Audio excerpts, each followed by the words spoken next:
Buff Nation, what up? BWB, that means my bandwagon buffs. What's going on? Welcome to TLP Live. I'm your host, Harry Billion. Happy Monday, everybody. The Monday after Super Bowl 58, where the Kansas City Chiefs triumphed by kicking an oblong ball. Now, where they triumphed by Patrick Mahomes throwing a touchdown pass to win the game in overtime. Football is now done for at least now. All right? Football is over for a little bit. So it is time for us to get back. It is time. We're getting back now to college football. The off season is officially on. Half of America is going to be sad for a few months, at least until April, where spring ball starts, and we start anticipating some college sports or college football. You are here dealing or speaking with me, talking with me. We are Colorado Buffaloes fans. We are Colorado Buffaloes constituents. Whether you're here, BWB, because of Coach Prime, or you're just a fan, you are here. I want to welcome you because Colorado is an interesting team in many ways. Coach Prime being at the helm of college football and also being a public figure, someone who is grained into society as a bigger than life figure. Every year when the Super Bowl does their radio roll and they put on all of those interviews, Coach Prime is right in the mix of that. That says it should say a lot when it comes to college football and playing for Coach Prime. So today's show, I want to talk about Colorado's defense under Livingston. We kind of had to end the last show because I had to pick up my son, and I apologize for my guests that were on the show. We had a little bit of a mixed communication, and my wife couldn't, my wife she actually ended up picking him up. We both got there at the same time. I'm like, come on, bro. Anyway, it's all good. It's all good. Today, I want to talk about something that I feel like I've talked about several times. It's an interview that obviously with Shador did the interview at the Super Bowl pressers and all of those things. Some of the things that he said a few things that I've said here on this show. And I want to start the show off with that. He said these words. Hopefully I can play the interview for you. Hopefully I can find the interview and play it for you. If not, I'll just tell you what he says. But he said this, and I'll start with this. Shador said, I'm feeling like Jackson State all over again. Maybe not in those specific words. I'm just paraphrasing, but he said those words, and that's what I want to start the show off with. All right? Before we get into that, why is Shador feeling that way? Why did he say that? I had a specific video I was doing about that was not going to be on a live show, but I figured since I didn't put the video out, let me talk about that, and then we'll talk about the defense under Livingston and having Warren Sapp come in. Are they going to thrive? How they're going to handle the run-heavy Big 12. So, but let me talk about first why Shador is feeling like Jackson State. And what did I say to the fan base? I just want to remind you of that and why Shador is saying that. Before I do that, guys, I want to remind you that right here, jointlplive@gmail.com is the email to call into the show. If you are at work, you can't call in. I understand. You can support the chat. Good morning, Tim. You can just go into the chat and just say what you got to say. Some of y'all can't come on. But if you want to come on and you want to talk about if something pricks your ear and you want to join the conversation, you can please call in. Join TLP Sports. Join TLP Live@gmail.com is join TLP Live@gmail.com. If you just write it down, because I may have to take that off the screen later on. So write it down, jot it down just in case. If you don't join this show today, you may want to join a future show. All right. Especially because when the jousting gets a little bit, you know what I'm saying, exciting, or you hear something that you want to add your voice to, you can always call in. You can always email me. And the way that it works is you email me, I'll email you a link, and then you can click on that link and join the show. All right. But I want to say hello to everybody that's watching. What did you think about that Super Bowl? Ron Tay, what's up with you? What did y'all think about the Super Bowl? There's a lot of mess that went on with that Super Bowl. All right. There was a lot of stuff. This dude runs for 4 yards and they give him a first down. The NFL, nobody catches that. Patrick Mahomes runs for 4. He runs for like 3 to 4 yards and they give him a first down. And I said, what? He didn't make a first down. What is that? And they never changed it. I'm like, wait. I said, I know what this is. I know what's going on here. And then when the dude missed that extra point, when he got blocked, I said, oh, I see what's going on. They want Patrick Mahomes. I said this, and I even tweeted it. I said they want Patrick Mahomes to win this game. He's going to win this game in overtime. He's going to have 2 minutes left on the clock. He's going to win this game in overtime. He's going to throw a touchdown in overtime. And that's exactly what happened. I don't know. For some reason, I'm always right. I was right again. All right. And so I don't like being right all the time.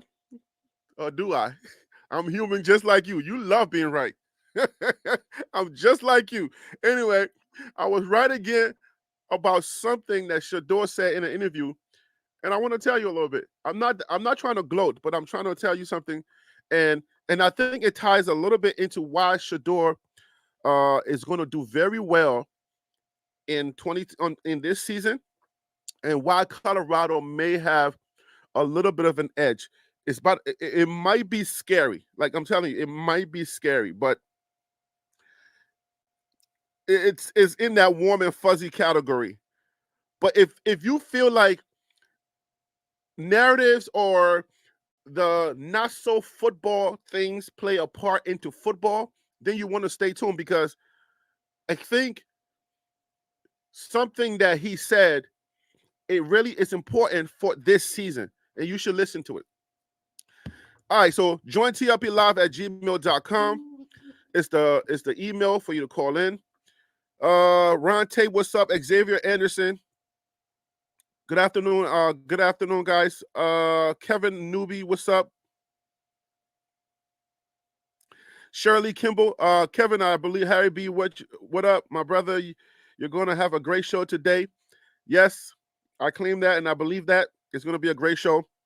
Shirley Kimball, how you doing today? Hope all is well, everybody. If you can please do me a favor and smash that like button, this little thumbs up button, and I will appreciate it if you are watching. And if you are watching, to comment, you have to be a subscriber. But if you're watching and you're not commenting, if you can still hit that subscribe button, I will appreciate it.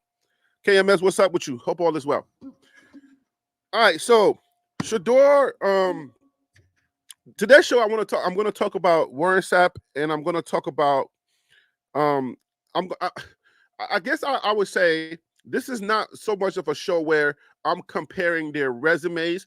I think I'm ready to move on and start talking about how we can win with them.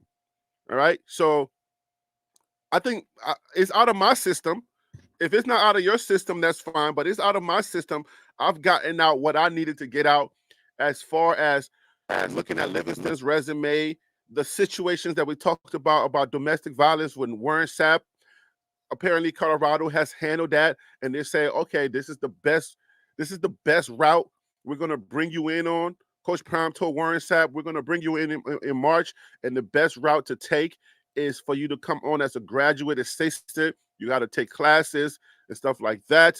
But obviously, when you are around the team, you will have some influence. So they've handled all of those things. Now, moving forward, let's talk about football and how Colorado is going to be able to handle the the Big 12, where almost I think we got 5 or 6 preseason rankings from on 3 teams that we will have to face. And it's not something to take lightly. So today let's talk more on the can we win with these guys on staff and how we're going to win. All right? Before we get into how we're going to win, I think it's good to start here. And even though this is not necessarily like schematics or logistic football topic, I think this is something that if my panel was right on last week's show, that you have to consider these things. And it's kind of weird also because prior videos or prior lives, when I try to consider those things, they would say, well, everybody does that, or that doesn't really matter. But now they want to because we're trying to give grace to Livingston. So I'm like, okay, I kind of get it, and I want to ride with you, but for the sake of argument, all right, I get it. But this is what Shador said. Shador had an interview with the DMVR Buffs guys, and in that interview, he said that there's 2 interviews, and I'll tell you the first one. The first one, he said, guys are not. He said everybody's holding each other accountable, and guys are not as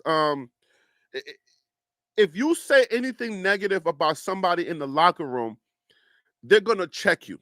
And I said, okay. So I'm listening. I'm like, okay. And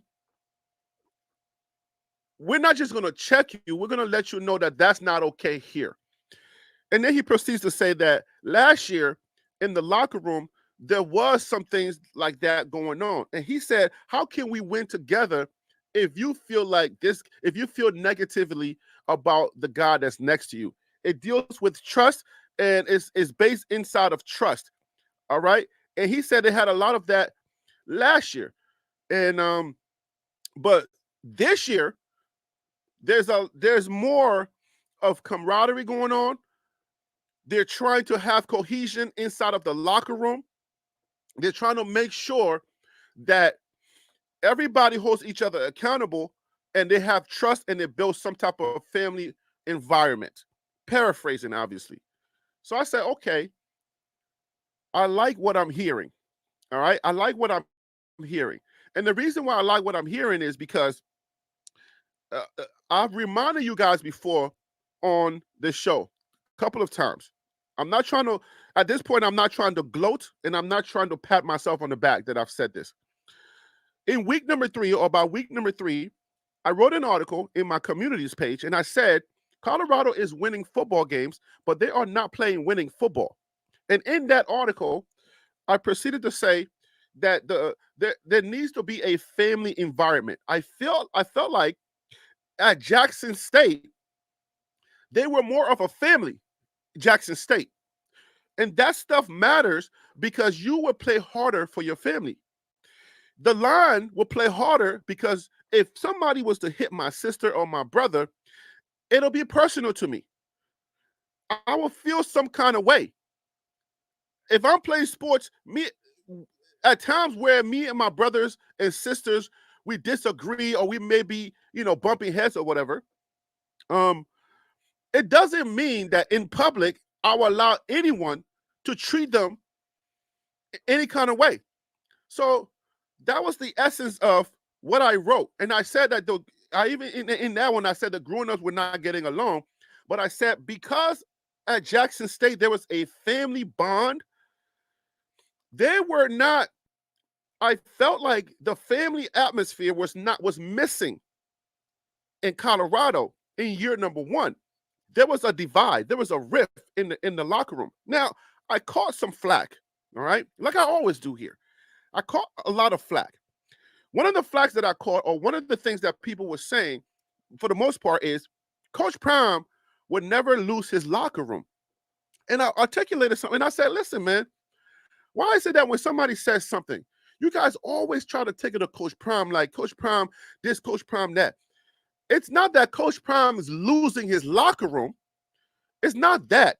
But the young men And that team needs more cohesion. They need to come together and present a brotherhood or family. They need to be family. So it's not about Coach Prime losing the locker room. It's more so of the brotherhood that is lacking in that locker room. So, I comment back and forth, da da da da da. I say those things.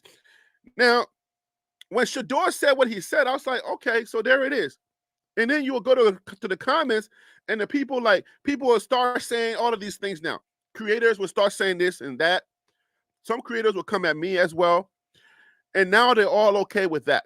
So I'm like, okay, I see what's going on. That's cool. Because that helps you to win football games. That, like I said in the beginning, that's part of the warm and fuzzies. It doesn't necessarily say if you're going to win or lose, but what part that plays into your football team, helping your football team to win is in close games. In close games, you need bond, you need trust. You need to be able to trust the guy that's lining up next to you. So that's why I said, at times, I say stuff that's unpopular, that people don't want to hear or even want to engage in. So when I said it at the time, people coming at me, and I'm like, okay, I get it. And I always get these long letters about how they're unsubscribing and all that stuff. But then they don't unsubscribe to other channels that don't look like me that may disagree with Coach Perm, like Dan Levitar. A lot of you guys who unsubscribe to me who have to now subscribe again to comment in these comments because my friends, my guys, the people that like me, they advised me. They said, Harry B, put on subscriber only to comment. So now the people who are detractors of mine have to actually subscribe to come and detract from me. So that's cool. But but I'm like, okay, let's understand that when you say something, it's not necessarily saying that you're against the team or that you are against, you're trying to be negative. It's something that you're feeling. And for the most part, mine are not just feelings. It's actually a gift. And I've said that here several times. For a lot of you who may not know me, who may not understand, I'm cultivating my prophetic gift. I have a gift of discernment. There are things, once people come on here and start talking, and once I see you and I'm in your environment, your spirit man can start speaking without you saying a word, or when you start talking, your spirit man will start talking, and I can discern certain things about you. So that's what I've been doing with Colorado. So if I've been right about several things, it's because of that gifting. All right? I don't want to weird nobody out. I just want to let you know that people have gifts. That's part of my gifting. So when I say some of these things, they're obviously, like the Bible said, a prophet is without honor in his own land. So a prophet like myself or a discerner like myself, I'm probably going to be hated a lot because some of the things that I have to say or some of the things that I do say are not popular at the time, but they're going to eventually come out so that you can see what's going on, what's really going on. So I'm okay with people sending me these long letters with saying, I'm unsubscribing, you're so negative, you're this and that. I'm like, all right, cool. But make sure that you unsubscribe to the other guys that don't look like me, that don't say great things about Coach Prime, and Coach Prime still goes on their show and talk with them. You see what I'm saying? So if you're still a subscriber to those channels, then I want you to look at yourself and think for a second. Why do I hate Harry, or why am I against Harry for saying some of the things that the team eventually comes out and says themselves? Okay? When Shador comes out and says the things that he's saying, I'm sure you saw videos other creators have put out. I didn't put my video out. I was just too busy doing other things, and I just didn't put it out. We were planning for a Super Bowl party, which was very successful. We had a lot of people here for a small little Super Bowl party that we did at the last minute. Every year we have a Super Bowl party, but we actually said, hey, what about this year? We invite other people. We invite some friends. We had some friends over, and it was crazy. It was so successful. Keisha did a great job putting it on. Her chicken wings, like one flavor of chicken wings was the bomb, and like people loved it, and I was happy. You know what I'm saying? We gave each other 5 at the end for having a successful party. So, but yeah, man, I don't want to be on here gloating and saying a whole bunch of things like, "Oh, I told you so." When I say these things, I want to let you know that I'm not trying to say I told you so. When I say this stuff about Robert Livingston, I'm not trying to. I don't want to be on the train of "I told you so." They are about grace, because I don't know if a lot of y'all understand what grace really is. Where grace and trust the process, what that really is. And I'm sorry to sound like a clinking cymbal or a repeater, but it's just that if you see it and you allow it to happen and you say, okay, I accept it, it's okay. I'm not saying Livingston can't win. The defense can't do good in the Big 12. I'm saying, okay, I accept that. I accept the fact that you don't have X, Y, and Z, and I'm willing for us to grow together, because this is what we have to deal with. It's not like we have a choice. He's already hired. If the university clears him and Coach Prime said, "This is my guy," we all got to go with it. That's our team. So now we got to live with that. But it's not going to stop me, because, like I said in a couple of comments, a couple of people asked me, I wouldn't call it crazy questions. Why are you so negative? I said, okay, riddle me this. Would you hire a photographer without asking them for a sample? For sample photos? Would you hire a graphic designer without saying, "Can I see previous work?" Would you hire a realtor without any credentials on their resume? That's the everyday thing that you do. So don't allow Coach Prime, your admiration for Coach Prime, to cloud your judgment, or to even question the things that you would question on an everyday basis that you do every single day. There are simple things that you question that you don't. Wedding videographer. You would never hire a wedding videographer without saying, "Hey, can I see a sample wedding?" So now you love Coach Prime and you don't want to be negative in yourself, but you don't want to say anything. You're saying, "Why are you so negative?" So are you being negative when you ask that videographer, "Can I see a wedding sample?" Are you being negative when you ask the photographer, "Do you have any previous photos? Can I see some photos?" Are you being negative? Or you just want to know their credentials? Why do they fit for this job? So I get it. And I told myself, I don't know if I told myself, because then I'll be lying to you. I feel like the Holy Spirit spoke to me and said, Harry B., if you don't want these negative things happening, you might as well give up now. If you don't want to receive any kind of negative feedback or any type of detraction, then you might as well just leave this YouTube thing all the way alone, because you may not be ready for what's coming ahead. Because if you think that this is bad, it's going to get worse. And I said, "Oh, thank you, God. If it's going to get worse, then that means you just prophesied to me." Because more problems, was it Biggie? More money, more problems? So if you're telling me it's going to get worse, that means I'm about to get bigger. Hallelujah. Thank you, God. It's about to get better. So, why did Shador say, why did Shador say, "I'm feeling like Jackson State all over again"? I'm starting to feel like it's at Jackson State.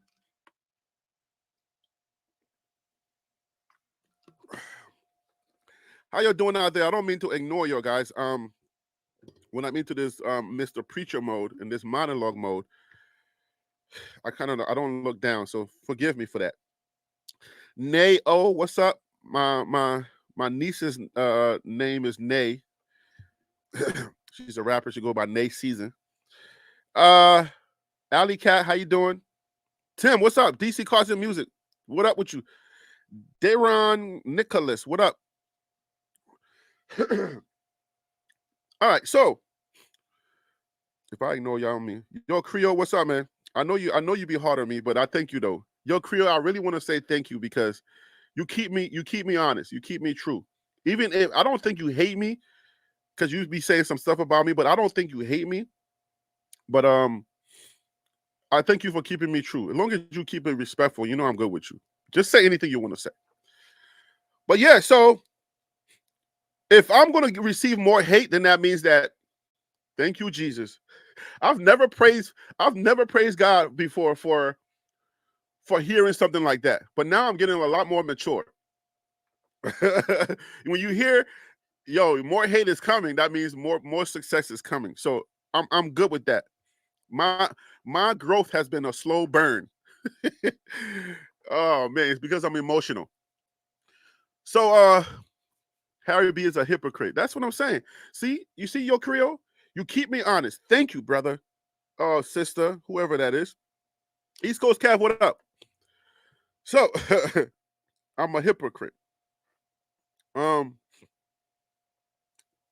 without people like Yo Creole, how can you know that you're doing something right or you're doing something wrong? You see what I'm saying? If nobody's willing to correct you, then they either don't like you or God ain't with you. All right? Because you pray for something. The way to know whether you're hearing God or if you're not hearing him or that you see him moving in your life is that he will send you something the opposite of what you're looking for because of what you asked for. You ask for something, right? And then the opposite comes to strengthen you in what you asked to strengthen you, to prepare you for what you asked for. That's just Sunday morning. That's just Monday morning pastoring for a lot of people who can't tell whether they're hearing God's voice or whether God is moving in their lives. So you need a few Creoles in your life, okay, to tell you that you are a hypocrite. If you take that the wrong way, though, and you don't ask, well, why am I a hypocrite or how am I a hypocrite? Then you may miss the lesson that the Holy Spirit is trying to teach you. You don't even have to be a Christian for that one. That's a freebie. All right, so let me go ahead and send out the link so that I don't scare too many people away. All right. Because they're like, is he a preacher or is he a sports talker? I can't figure this guy out. All right, join TRP live. Let me send the link, guys. I didn't do that first. You know, I'm not perfect. I'm supposed to start the show, send the link to myself, and then once you guys start saying, "Hey, man, I want to come on and I want to talk with you," I can just send it to you. But anyways, all right. So I changed on. I don't know what show it was, but I changed. Was it Friday show?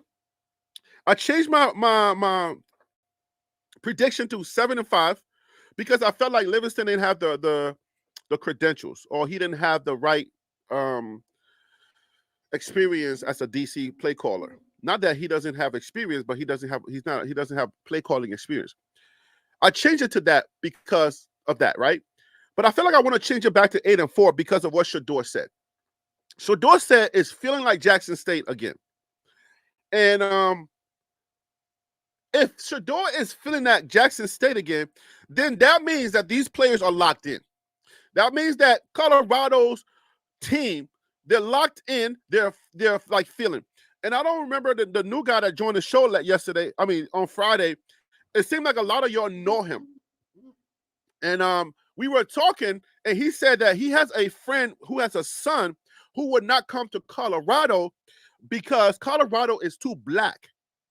And he said, when you are amongst a bunch of black guys, there's always this thing where we play too much.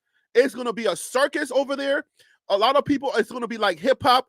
And when black folk get together, it's always this black thing where people are joining on each other.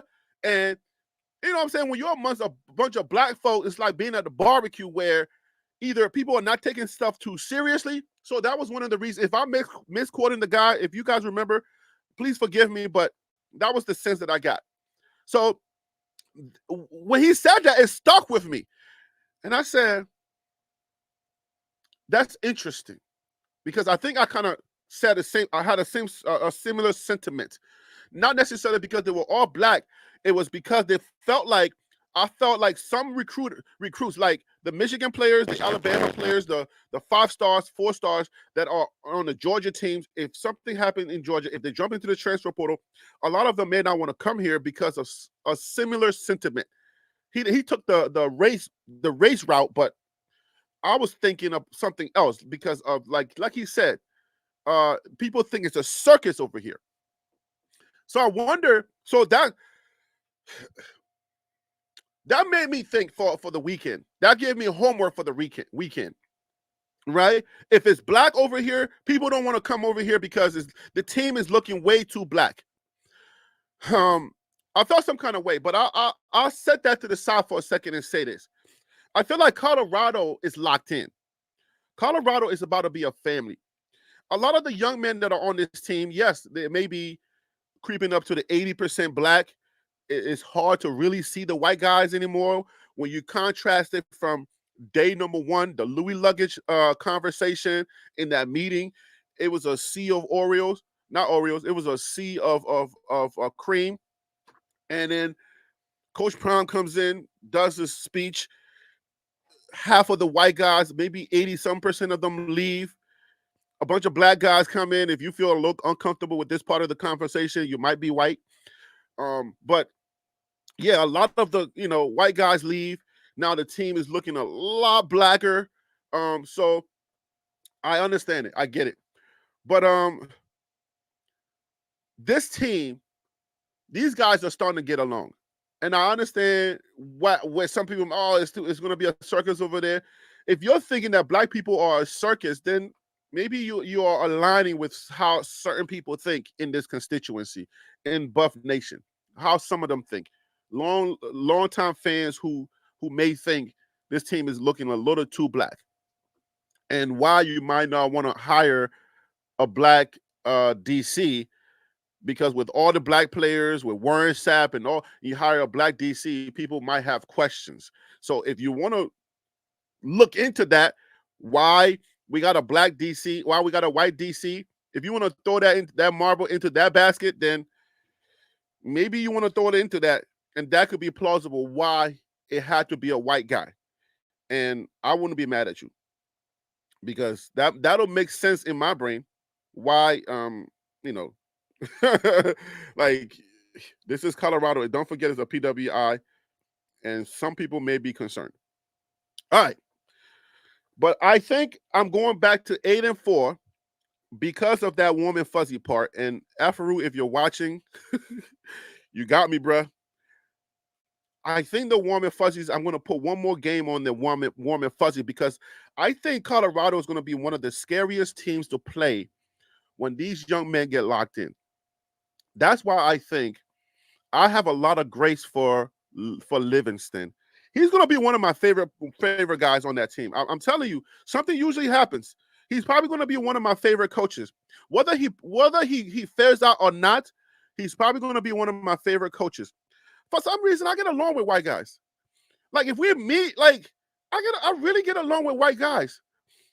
And once we click, it's like, yo, Harry B, you cool. I'm like, don't do that thing, though. Don't do that thing like, oh, you're not like the other. Don't do that you're not like the other black guys thing. All right. I was in Montgomery County. I went to a PWI for high school, PWI for college. And then I went to Bowie State to kind of balance out my black, because I didn't want nobody to be like, yo, you. I'm like, dang, let me go ahead and correct this real quick. Let me go to Bowie State and correct my blackness a little bit, because I don't want people to get the wrong idea. You understand what I'm saying?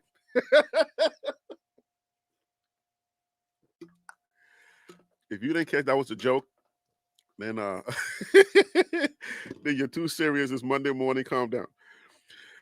All right, I'm not going to send these out in the order that you guys are requesting to come on the show, so please do not fault me for sending it out. You're like, I was first, Harry B. How that guy come on first? But I think Colorado is going to win one more game because of that cohesion that's going on in that locker room. The fact that Shador is feeling like this is about to be family again. Panel members, guys, if you want to come on the show, let's talk about it. Let's do that, please, because I think that's important. If you don't count that as part of the success part of Colorado at Jackson, at Coach Prime at Jackson State, then you need to understand that family atmosphere was one of the reasons why Coach Prime was very successful, because close games, Colorado had 8 of those in the Pac-12. 8 close games. 8. Counting 8. We only played 12 games, brethren. 8 close games. When I say close, I mean 1 possession game.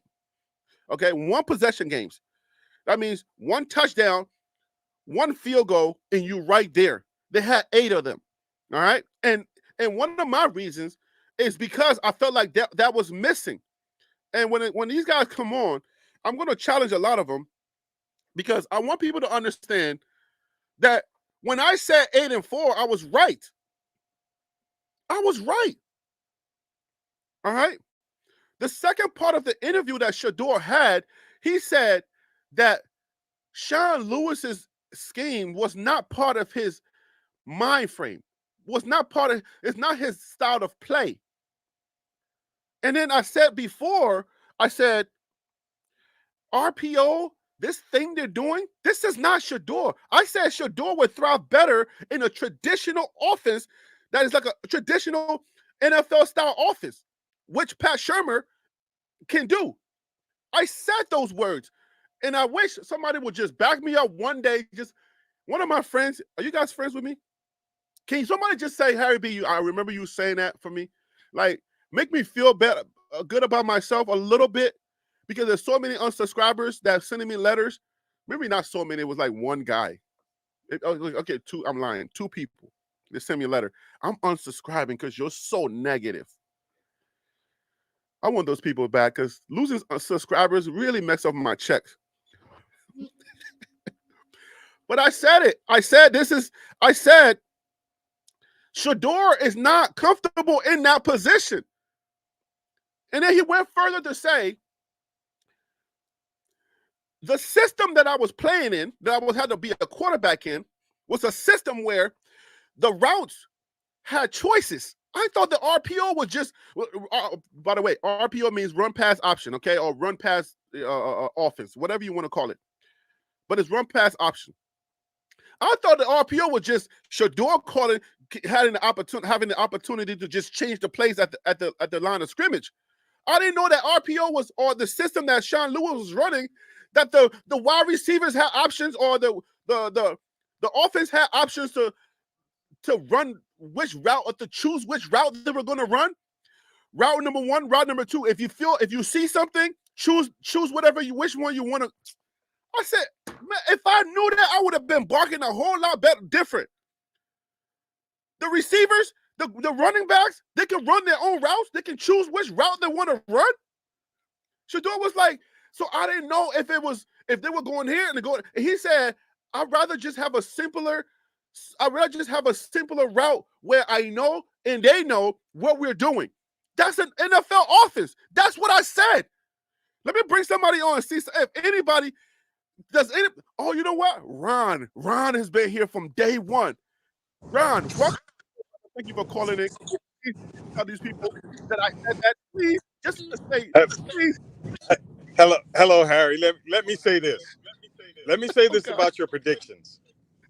Okay. Yes, Harry B, you did say that. Thank you. I've been around since day one. Yes, you did. There's some things that, some other things that you said that I disagree with, but in the end, you were correct. I'm still waiting on your prediction of the no-fly zone. I believe you're going to be right in that also. And you can't do that when I'm drinking, brother. If you ain't popping, you ain't gonna have no haters. So, that's so true.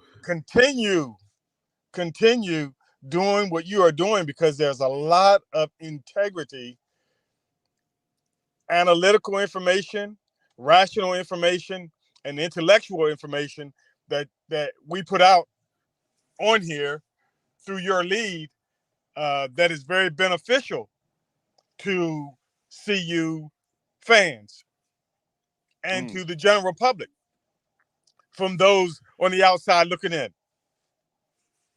in. Now another issue with that offense last year. I really don't like talking about last year very much. Don't go deep yet. Let me bring on some other guys.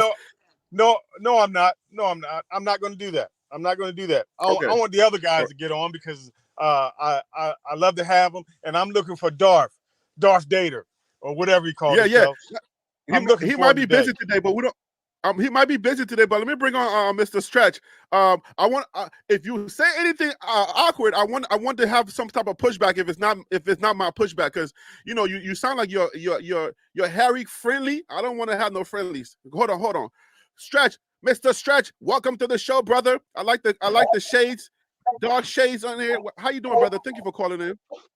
Well, let me tell you something why I wear these shades. When I was a kid, I told you my story about my mom and my father. When I was a kid, I used to stare at the sun a lot, so I messed up my eyes really bad. So I always got to have Ooh, protection over my eyes. I can't even okay. get contacts because my eyes bad because my stigmatism won't even allow the doctor to give me contacts. So you wait when we had those what were they called, eclipses? Were you one of those people just looking straight up at him? God, All the you time, are my brother. All the time. All the time. low I for whole some time. theory for some strange theory, I thought I still think the kingdom is behind the sun, and so I Mm, just used to I used to just worship and pray and just fellowship, with you say the Holy Spirit. I like how you mm, start your topics. You bring the Holy Spirit involved. Without the Holy Spirit, we don't have nothing. And amen, for brother. us to be hearing that this team is bonding, we don't want to gloat about the military being there because there's other programs that brought the military in, but it is a good direction, It's a good sign. allowing us to Yeah, see it's a good. how this program is transcending in the right direction. So when we see that when we Don't go too see deep. that Don't go too deep. okay. Yeah. Don't go too deep. Let me bring some guys in.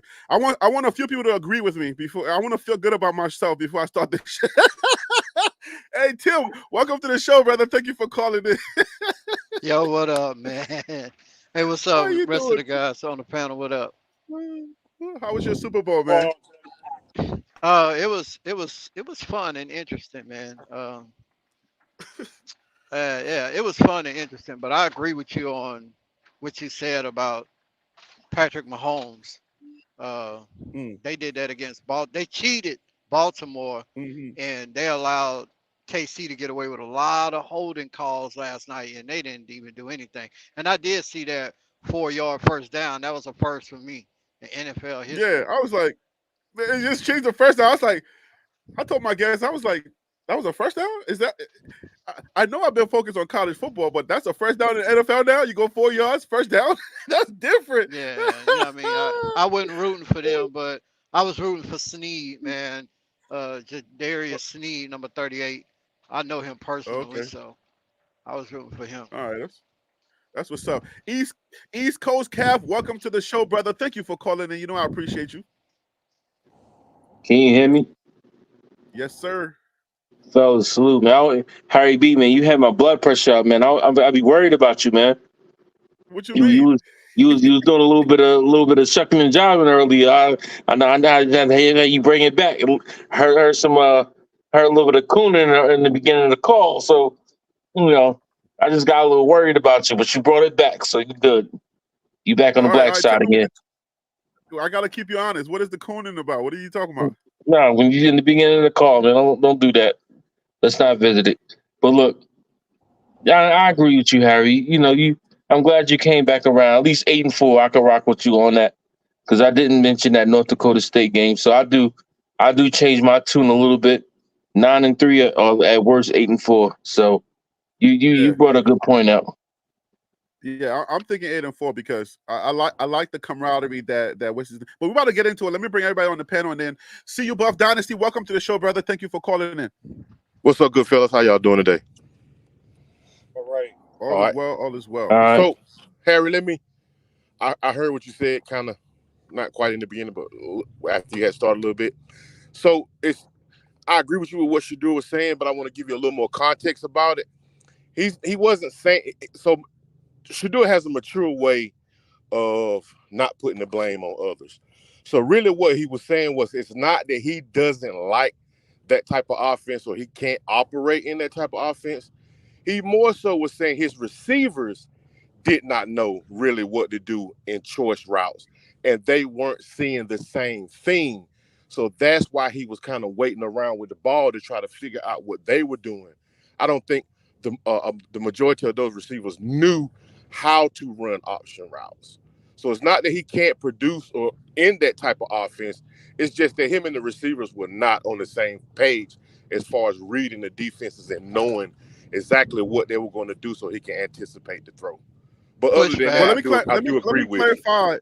Let me clarify what I guess you misunderstood what I was saying. I don't think I said that Shador said he could not operate in that offense. I don't think that's what I was saying. Shador was just saying I mean, I heard him say the words, that's just not his style of play. That's just not how he likes to approach the game of football. He wants something more traditional. He said those So, words. that's So what he wants that's what he he's wants that's what he says to kind of not put the blame on anybody. He's real mature in that aspect of not to lay blame anywhere. So that's a Oh statement no, that he but the put in part there that to you're kind of, you know missing, what I mean? this is the part that you're missing. This is the part that you're missing. The he said he didn't want to put the blame on somebody. He wants all of the smoke on him. But the reason why he said that part of the of that is that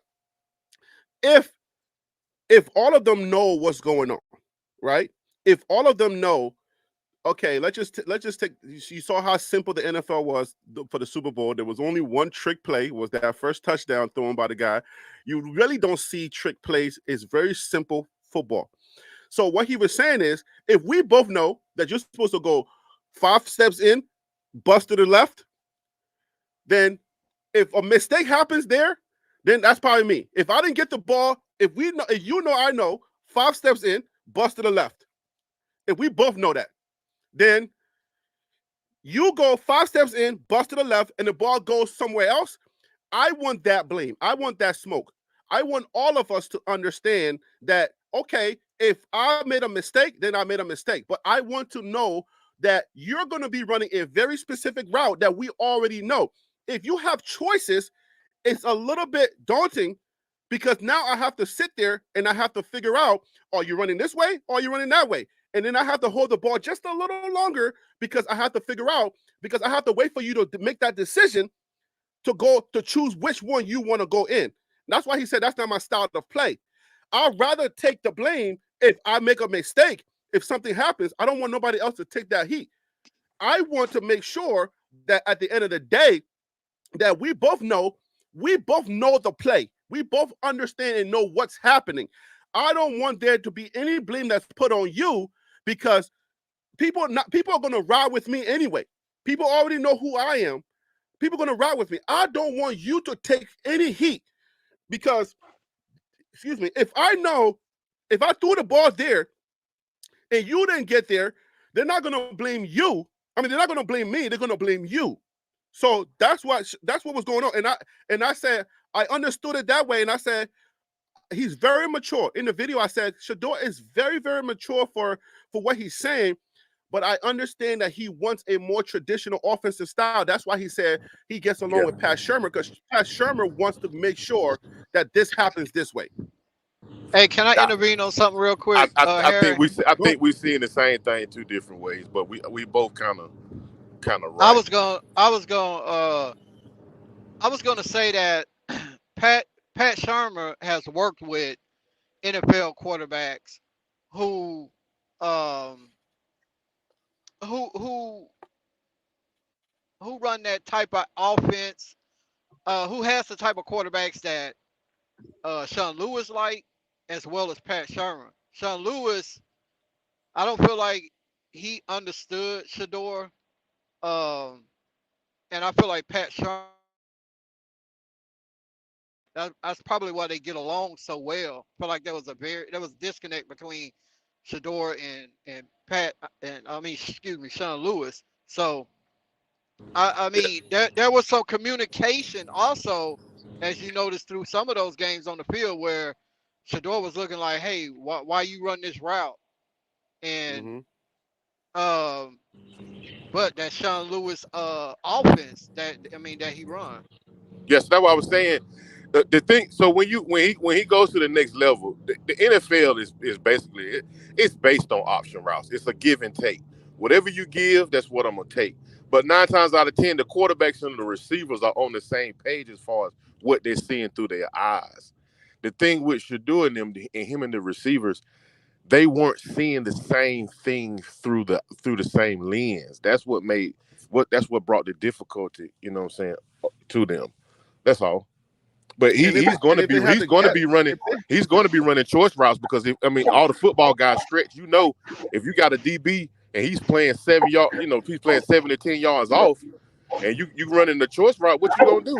I'm gonna run a 2-step slant and hit him. But see, that's the option. You see what I'm saying? But the quarterback and the receiver have to be on the same page as far as their lens. All right, go ahead, Stretch. I agree with you on that. Hey, listen. I don't know if y'all can clip none of the stuff that we talked about early in the season, but I like when Harry B reiterates what he's seen, and a lot of us are seeing what we're seeing. Shador don't understand how to get his eyes off his first read.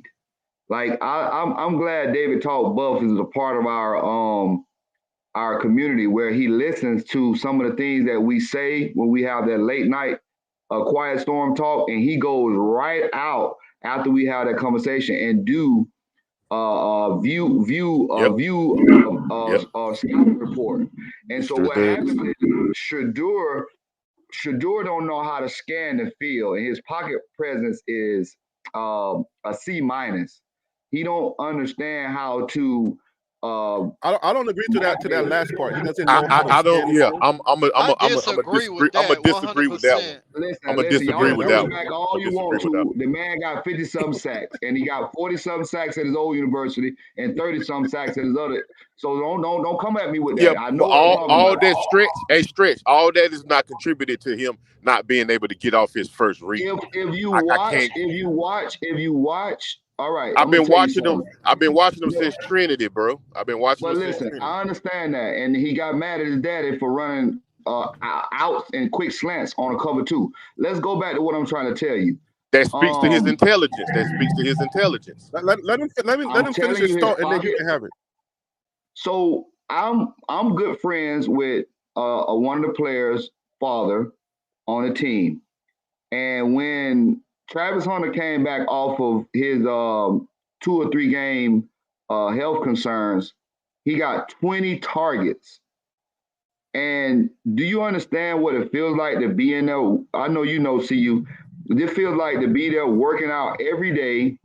Yes. Travis is sitting down, and your number is up, and Shador don't feel comfortable enough to throw you the ball when you're open. That's your problem. You can see routes. If you study the film, you can see routes of other guys open, jumping up and down with their hands wide open, and Shador is not even looking at him. He had his favorites. See, that's what happens when you're a quarterback. If you're not smart enough to get on the quarterback side in a passing league, you dumb as hell. So I'm gonna give you a little insight, Stretch. All right, hold on. Don't start. Hold on, stop. Let me bring on Alpha Roo, guys. We can't talk over each other. Alpha Roo, thank you for joining the show. I appreciate you calling in, brother. What's up, guys? What's up? Y'all cooking today, man. What's up, bro? Hey, I was just trying to come in here just to kind of help clean up some concepts with the choice routes. I'm not here to talk bad about Sean Lewis or bad about Shador. I'm just trying to give you guys some concepts, and then you guys can kind of take it where you want to take it. So, CU Buff, you are absolutely right. Shador can't say that because 90% of the NFL are choice routes. But everybody else is on the panel was correct in saying it's hard to do that when they don't have the same time or the same experience as the guys in the NFL to kind of get that stuff straight. The O-line has to be on one accord. The wide receiver has to be on one accord. The quarterback has to be on one accord. The reason why you can't run, I consider those combination routes where they're already defined, is because if you call the wrong play against the wrong defense, you have nowhere to go with the ball. With the choice route, I guess, Stretch was talking about Shador got mad at his father for calling an out with the slant in cover 2. So that's considered a combination route. You already designed, and the quarterback, he had nowhere to go with the ball. But in the choice route, as soon as that outside wide receiver sees that it's 2 high safeties, he's going to convert that to a go route to pull that corner so the quarterback can see if it's cover 2 or not. So I'm just trying to give you guys context. You have to run choice routes at the next level. Another thing, you gotta have 3 layers of a route tree on that same side. You just can't have guys. You spread out. You spread it out 2 by 2. All right, that's 4 receivers, right? And you got everybody doing a deep ball, but your outside man is doing a comeback or a curl, and you looking to hit the deep ball all the time. You got to go with what the defense gives you. Correct. I mean, even Pat Mahomes went through that struggle where everything he was trying to do in his earlier years was trying to take shots. But if you've seen the Super Bowl this past week, he went up and down the field from scrambling and throwing the check down. He learned that I got to take what the defense gives me. So in regards to the film that David talked buffs, so Stretch is correct, but I also get the pushback. The O-line was bad, but there are times where Shedeur pocket presence, whether he dropped back from shotgun too deep or he never stepped up in the pocket to kind of step up and throw the ball, he does have some things, but who doesn't? They college kids. They all got things to work on. I don't care if you're the number 1 draft pick or not, but I don't want you guys to just dumb down the choice routes for him because I think he's smart enough to make it work. But I agree with CU Buffs. I don't know if the receivers are. Hopefully they are. But it's all, if they get it right, it's beautiful. But if it's bad, whether he's dropping back too far or the O-line not blocking or the receiver not seeing the same thing, then it can get really, really bad. So I just want to give you guys context so you guys can roll from there. Appreciate it. All right, let's bring East Coast Cav, brother. Let's hear your voice, man. What do you think about this?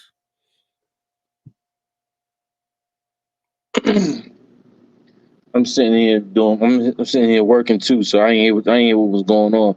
So you can pass me. Okay. So Get him out of here. I work from home, bro. Get him out of here.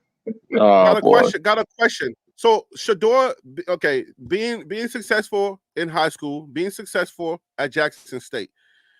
If you guys are saying, well, what he's talking about is not going to translate to the NFL because the NFL has choice routes, then what message he's trying to send to say that's not my style of play? Can you articulate that for us? So he's not, I don't think that he's sending a message. I think that he knew what and seen and operated in what the problem was, and the maturity of him as a quarterback and a leader. He did not, will not, and will never shift the blame to where it really is supposed to go. He can do option routes. He's precise. He's smart enough to run that offense.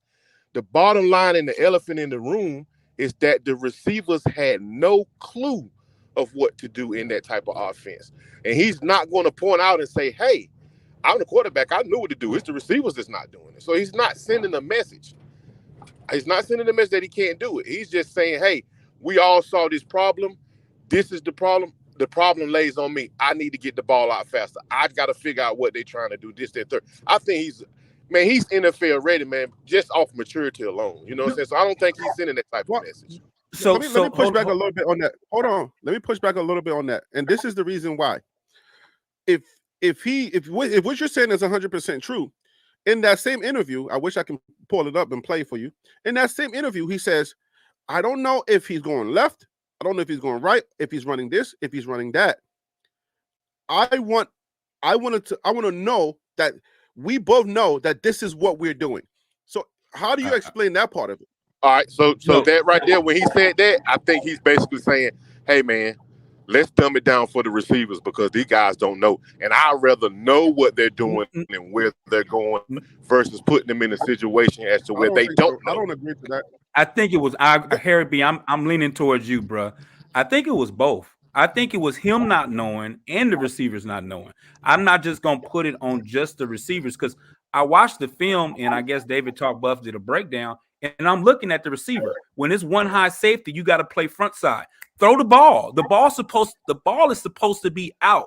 When you see the number 2 receiver going up the seam and the wide receiver runs a dig under it, when that linebacker turns his shoulders and is man to man, the ball got to be out. He just wasn't comfortable with what he was seeing. And I think Harry B's right. I think it's a little. I think both of you guys are right. He was just saying he didn't know on his end, and they didn't know on their end. So it kind of all everybody, because a lot of those throws, if you look at the video, let's add in this the ball got to mitigating be factor. gone, and he wasn't. And them guys were open. He wasn't throwing it. Right. Yeah. Right. They so let's were add this in, Alpha. He didn't have the adequate time either. No. Situations to make the right. You know what I'm saying? Okay. I'm not gonna lie. Sometimes as soon as he got the ball in his hands, it was guys right there. You understand what I'm saying? We've all watched the pros, right? That happens all the time. You have to throw that ball when you hit your back foot. Once you make your read, the ball is gone sometimes before they even turn. And you have to trust that the receiver sees what I see. This is where the ball is supposed to go, and it comes out. You don't always have the prettiest of pockets. It's not high school. Right. When you come, the higher you go, you always going to be throwing under duress. It's always going to happen. So I agree with what you're saying. You would love for him to get more time, but he did have adequate times on the video that I saw for him to get rid of the ball with anticipation. That's all I'm saying. I'm not saying let me every time was his fault, but there was some where he got sacked and he had no help. But there were also a lot of times, Reed, I'm looking at it, I'm like, ball gone, should be gone. Hit the back foot, boom. You should be driving in right now. But he didn't do that. Let me add a little wrinkle. That might be comfort. That might be comfort. I fail to add this wrinkle in on a lot of these shows. So I played quarterback. I played quarterback from Pop Warner all the way up to a senior high school. I got you. I kind of went into the streets. That's kind of messed up my pathway to the college and stuff like that. But so I look at the game. Hey, what did you do in the streets? I wouldn't know. Come on, bro. You know, it landed me in the feds for a short period of time. But so I kind of see the game from a quarterback's view. So I kind of see and know what Shador was going through. And I'm gonna tell you guys, being back there, whether you're under center or you're under shotgun, timing is everything. That defensive line in your face, it is everything. If it is not correct, it will mess up your entire process. I agree with you. That's why them people, we're not trying to compare a college kid to the pros. That's why you got to respect those guys in the pros, because they can do that. Everybody can't do that. There's guys in college that when they go to the pros, they can't imagine having to throw the ball without, they throw the ball without even seeing the catch many of times. It happens all the time. They're good enough to know that's the spot, that's the location. Alfred, just give me 1 second. I got the video. I know there's a lot of people that may be thinking like, what in the world are they talking about? Let me go ahead and play the video for the people, and then we'll continue the conversation, okay? So give me 1 second. Y'all seeing my screen, right, guys? Yeah, we got it, bro. We got it. All right, so let's play. We had choice routes and different stuff like that, to where it's just like it messed up. I can't anticipate anything. I gotta make sure you're doing. You get what I'm saying? So now I'm a half a second holding it longer, even though sometimes. I'm sorry. Give me a second, guys. Give me a second, guys. Give me 1 second. I just botched it. On this thing, you gotta have it set up before you go to the screen. So I didn't have it set up. So just give me 1 second. Go ahead, finish your thought, Alfred. While I set this up. Go ahead, finish one last audio. Just to help. Play the audio. Just play the audio so you don't get tagged. You can play the audio like that. All we need to do is hear what he's saying. You don't gotta have him the whole video show. Okay. So let me give you guys hearing the audio. Yeah, we hear the audio. Yeah, we can hear. It was a little low, but we can hear it though. All right, give me a second. Okay, so let me just for the people in the chat and on the panel, so we can kind of explain what a choice route is. The Super Bowl is a prime example. So the winning touchdown, if anybody saw the winning touchdown, the wide receiver lines up outside. He motions down to, like, they call it a bunt set when you have three receivers kind of close, right? So when this is what his choice route is. If he comes in and he goes across and there's nobody there, then he continues, because that means the person that's with him man to man is now trailing him. He's going to continue to go across and catches the pass and goes in for a touchdown. But if the defense is called bracketing, if you go across and there's somebody waiting for you in the middle, then you whip right back out again, because now that messes up the bracket. And when you whip right back out, now you're open for an easy touchdown. That's what we're saying when we say how many choice route. seconds is that When you taking? run your How route, many hold up, huh? How long does that take to when you have Oh, the choice? it's you. When you get the ball, you see it. When you get the ball, you see it. When he comes across, they see the same thing. It happens immediately. It's like boom. If somebody's there, nobody's there, I'm going straight across. If somebody is there, then I'm bracketing. Now, obviously, Pat Mahomes has probably watched film and he can anticipate what the defense might do.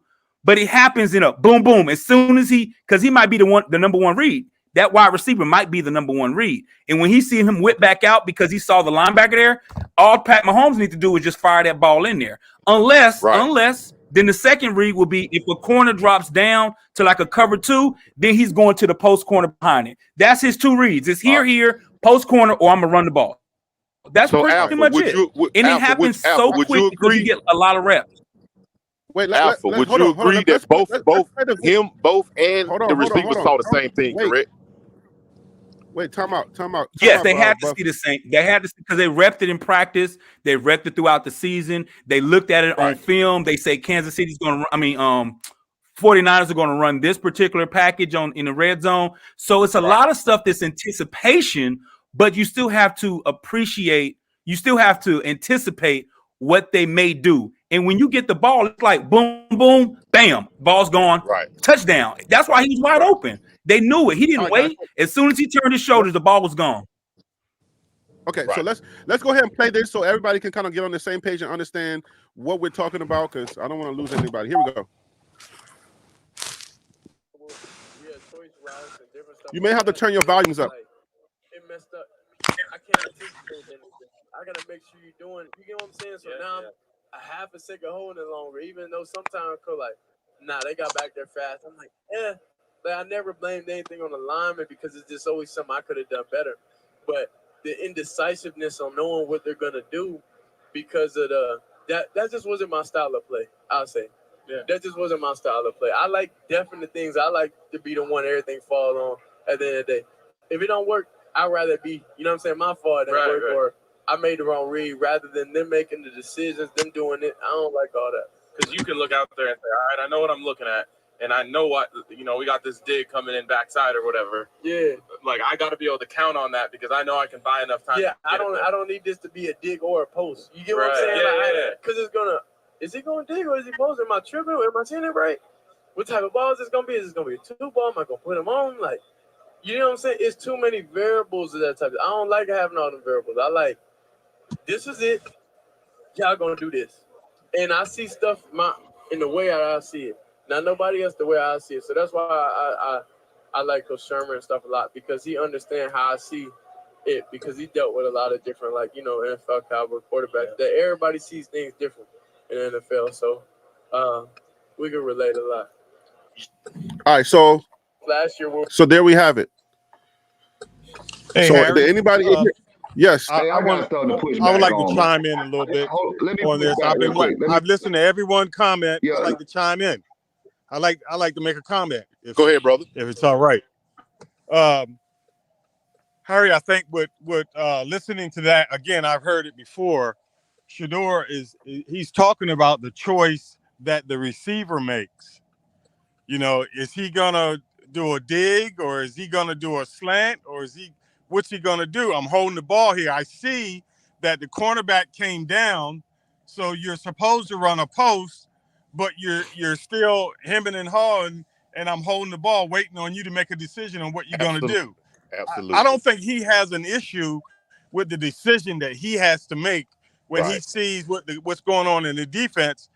If the disconnect was waiting on the receiver maybe he wasn't too sure on what he was supposed to do on a certain route.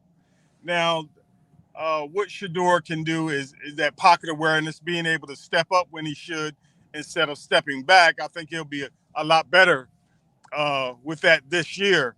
And I think, as I don't know who mentioned it, I think he is trying to say, because he said, we'll just say this, or let me just say this. He's putting it on himself instead of on any of his teammates. And he wants a sure thing. Okay, on this route, if they're in this coverage, you run this. And that simplifies it for the receiver. Hey, I agree with you, bro. That's can I push what I'm back, please? trying to say. Can I push back? Go ahead. Can I push back?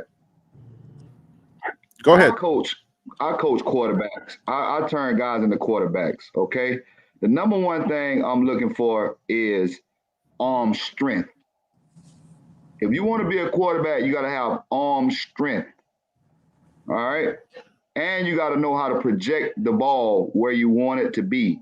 And you got to anticipate where you want to put the ball. You have to throw your receivers open. That's all I'm going to say.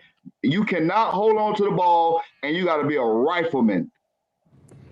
Are you pushing back? Are you pushing back on Shador? What are you pushing back on? Right. I speak logic. I don't speak subliminals. I'm speaking on what I've seen and what I've been saying since the beginning of time. I told this man, I got on his Instagram and told him, I say, why is you trying to be like Tom Brady? Tom Brady stands there like a statue. You need to move around in the pocket.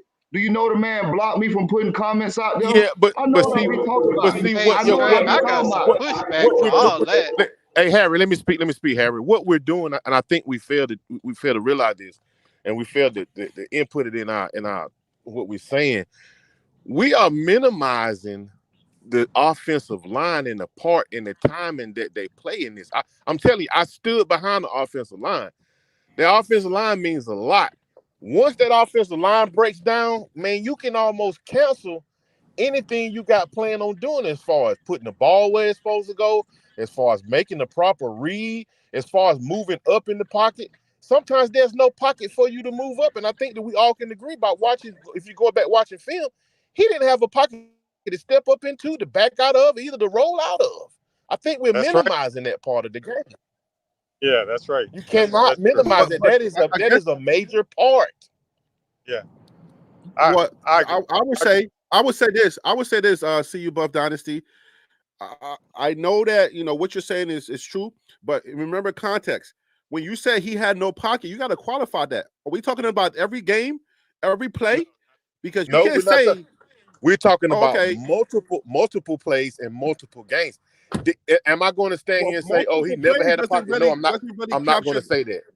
I'm saying more often than none, he didn't have a great pocket. He didn't have applicable time to make applicable decisions. I believe the other way around though. I'm because I made a video where I made my wife the running back. I don't know if you guys watched that video where I'm telling you where Shador had opportunities and he had a lot more opportunities than he did not. And I can stand on this one. All right, and I'm glad we're all pushing back on each other today, which is a great thing. This is great.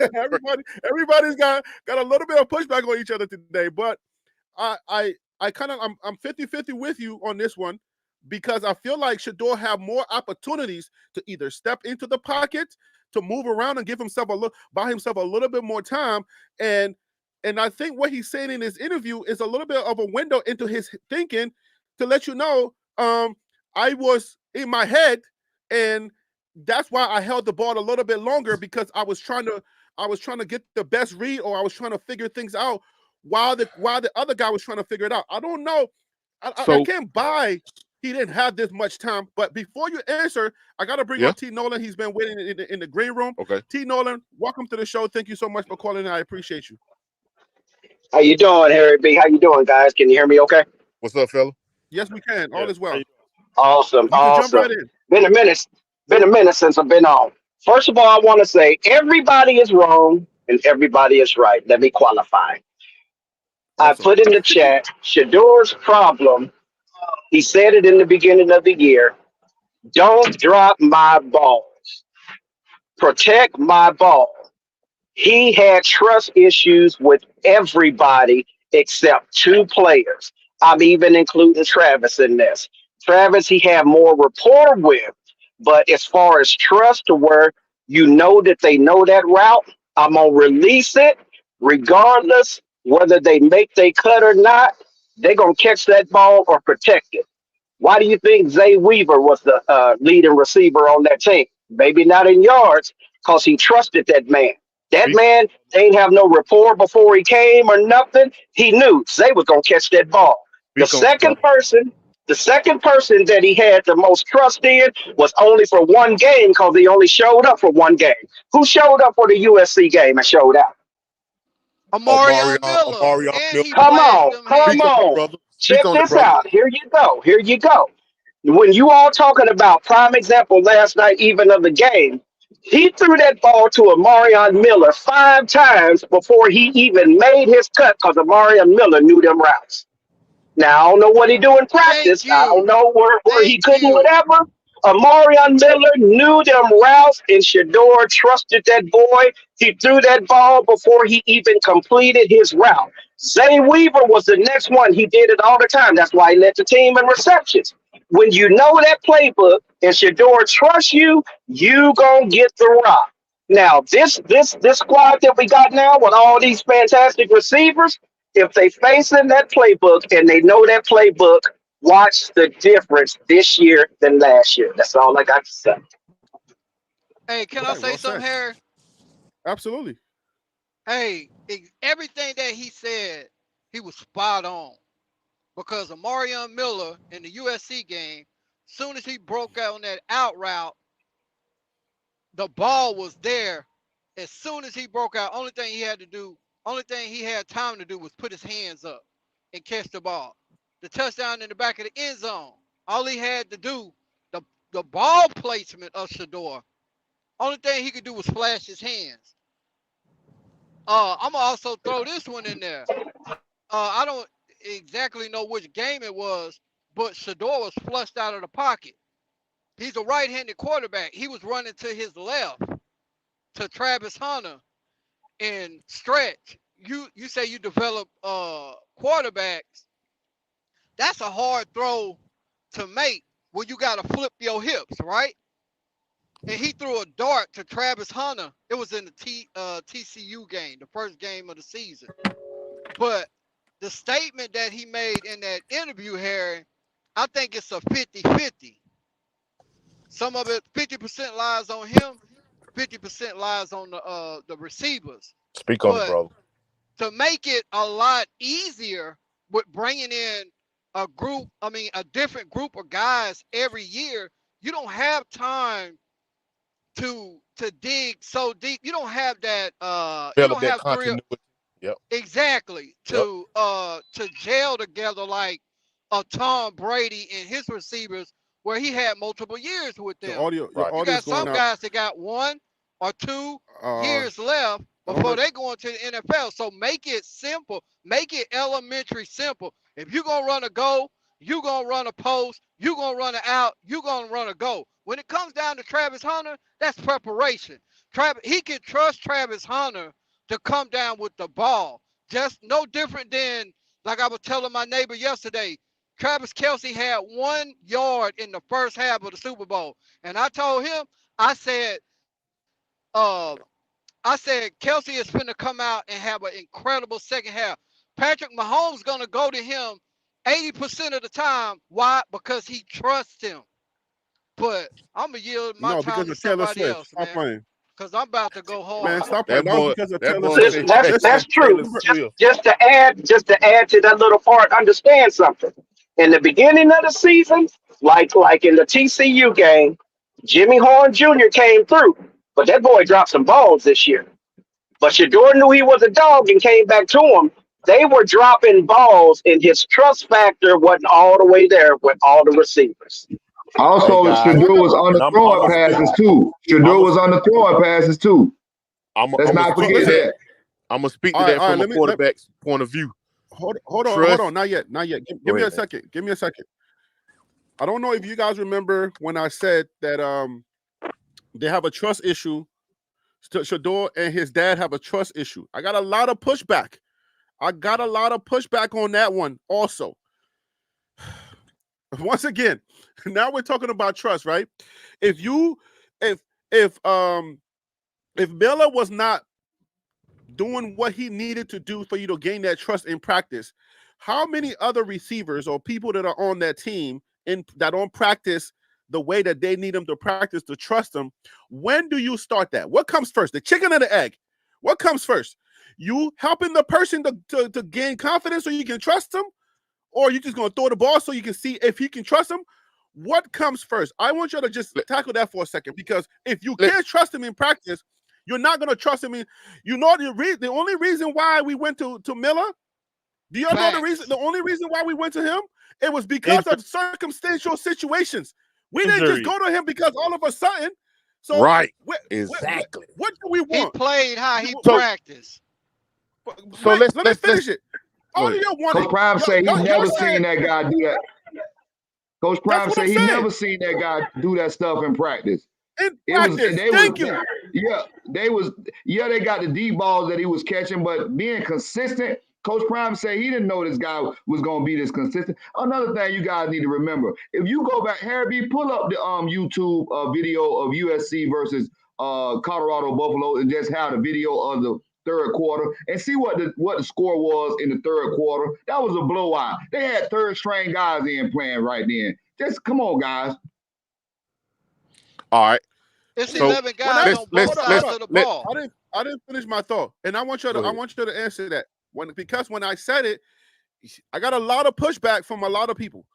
Okay, if we establish you got to play this way in practice in order for me to trust you in the game, all right, and you never saw you never saw Miller practice that way, but then out of circumstance, you just happen to throw him the ball and he catches the ball, and now all of a sudden, now we can trust him. What comes first? When are we going to say, okay, let me see. Sometimes maybe some players may not play the way that you want them to play in practice. They may not have the opportunity to show you what they can do in practice, but they could show up in games that you may not know. So if you don't trust anybody, you're not going to go to them or you're not going to play them. Even I'm adding Coach Prime to this mix as well. If Coach Prime has that issue and he doesn't trust you because you haven't practiced that way, who is he leaving on the table? How many points or how many dollars is he leaving on the table on the bench because he don't trust them because they don't show out in practice? When I said that before, y'all had an issue with it. But why is it now we're talking about it? All right, so Harry, I don't have no issue with it. Let me lay a premise out, Harry, because I listen to everybody. I listen to all these shows. I listen to everybody on all these panels. Again, I think that we are minimizing now the time frame that they had to put together to put things together. When did the team come together fully? Around about what time? They only had a couple of months. All right, so boom, we're gonna say what? Summer ball? 4 months. 4 months. Yeah, 4 months. Very key, very important factor in all the things that we're talking about. Now, from a quarterback's perspective, I'm watching you as a quarterback. I'm watching you even when we just throwing the ball around before practice, after practice, definitely during practice. If you miss an adequate amount of passes in practice, Buddy Rowe, I'm going to be a little skeptical, and this may be a contributing factor to him holding the ball maybe a half a split second longer. I'm going to be skeptical of throwing you that ball. Now, one thing about Travis Hunter, I think that Shedeur can anticipate a lot of passes to Travis because I know that he believes that even if he just gets the ball out in the area, Travis is going to come down with the ball. But as far as doing stuff in practice, if you dropping the balls repeatedly in practice, this, that, and the third, running the wrong routes in practice, as a quarterback, you're going to be my last option. I'm not even going to really look your way unless you're totally wide open. And I mean 2 football fields wide open. We got the number one quarterback. We got the number one quarterback coming out of Fort Myers right now, and he's on my nephew's 7-on-7 spring team. And he just went up to see you and did some. He went up there and traveled and did some on-campus visits, right? He never, and I've been out there, and I didn't go this Sunday because I had a basketball game Saturday, and I'd be tired from coaching. But he's been out there with them guys only 2 or 3 weeks. I can show you on my phone some of the video of when they first started 3 weeks ago to how he's putting the ball out there right now. Listen, it don't take time. If you're a gunslinger, it don't take no time for you to put the ball where the ball needs to be. It don't take time for you to create a chemistry between you and the receiver, bro. I disagree with Come that. on, man. I disagree with that. I disagree with that. Especially on I like a college I Power like 5 this. level. I disagree with that. I like this agreement, but let me push back on the whole idea of if you're always dropping the ball in practice. You actually believe that Miller was dropping the ball every single time they threw him the ball? They threw him the ball, he That's not what I dropped it? said. Nope. That's not what I said. Nope. I So don't believe that. so Man, going Miller back to was my cooking original question, Shiloh. so that's Yeah, what I'm he saying. was cooking. So then He was cooking shallow on the clip you saw. Got understand well off media and all those platforms. We're not seeing the entire scope. So what you saw, he may have been cooking him on then, but it may be 10 other clips that was not posted the way he's dropping the ball or got defended real well. So let's not make our Well, let me assessments say on this. a He clip that we obviously saw. had to have Dion obviously had to have some level of security with Miller to put him in the game against USC. they were So You see circumstantial, what I'm saying? unfortunately. at some point it's like, man, ain't nothing else working. Let me try this. And then sometimes Yeah, every that's what dog I'm has saying. his day. You know what I'm I saying? think Every that's what dog it was. has his day, bro. That does just because the dog bark and bite today, that doesn't mean he barks and bite every day. Well, Well, hey Harry, I want I'll to chime in on your question go ahead. about Yeah. are they leaving the dogs on the bench? If you don't mind. Yeah, go ahead. Okay. I didn't want to talk over anyone. Okay, listen. The percentage of that happening is in the 90s. Whether that individual will be able to make it into the starting lineup because for some reason his aptitude or attitude during practice is different than game day. That happens in oh my gosh, probably many Power Five uh, team systems.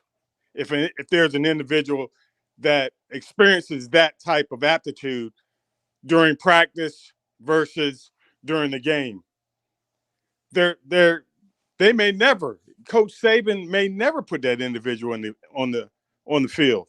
He may never have an opportunity. He will always be skipped over unless he flashes during the practices.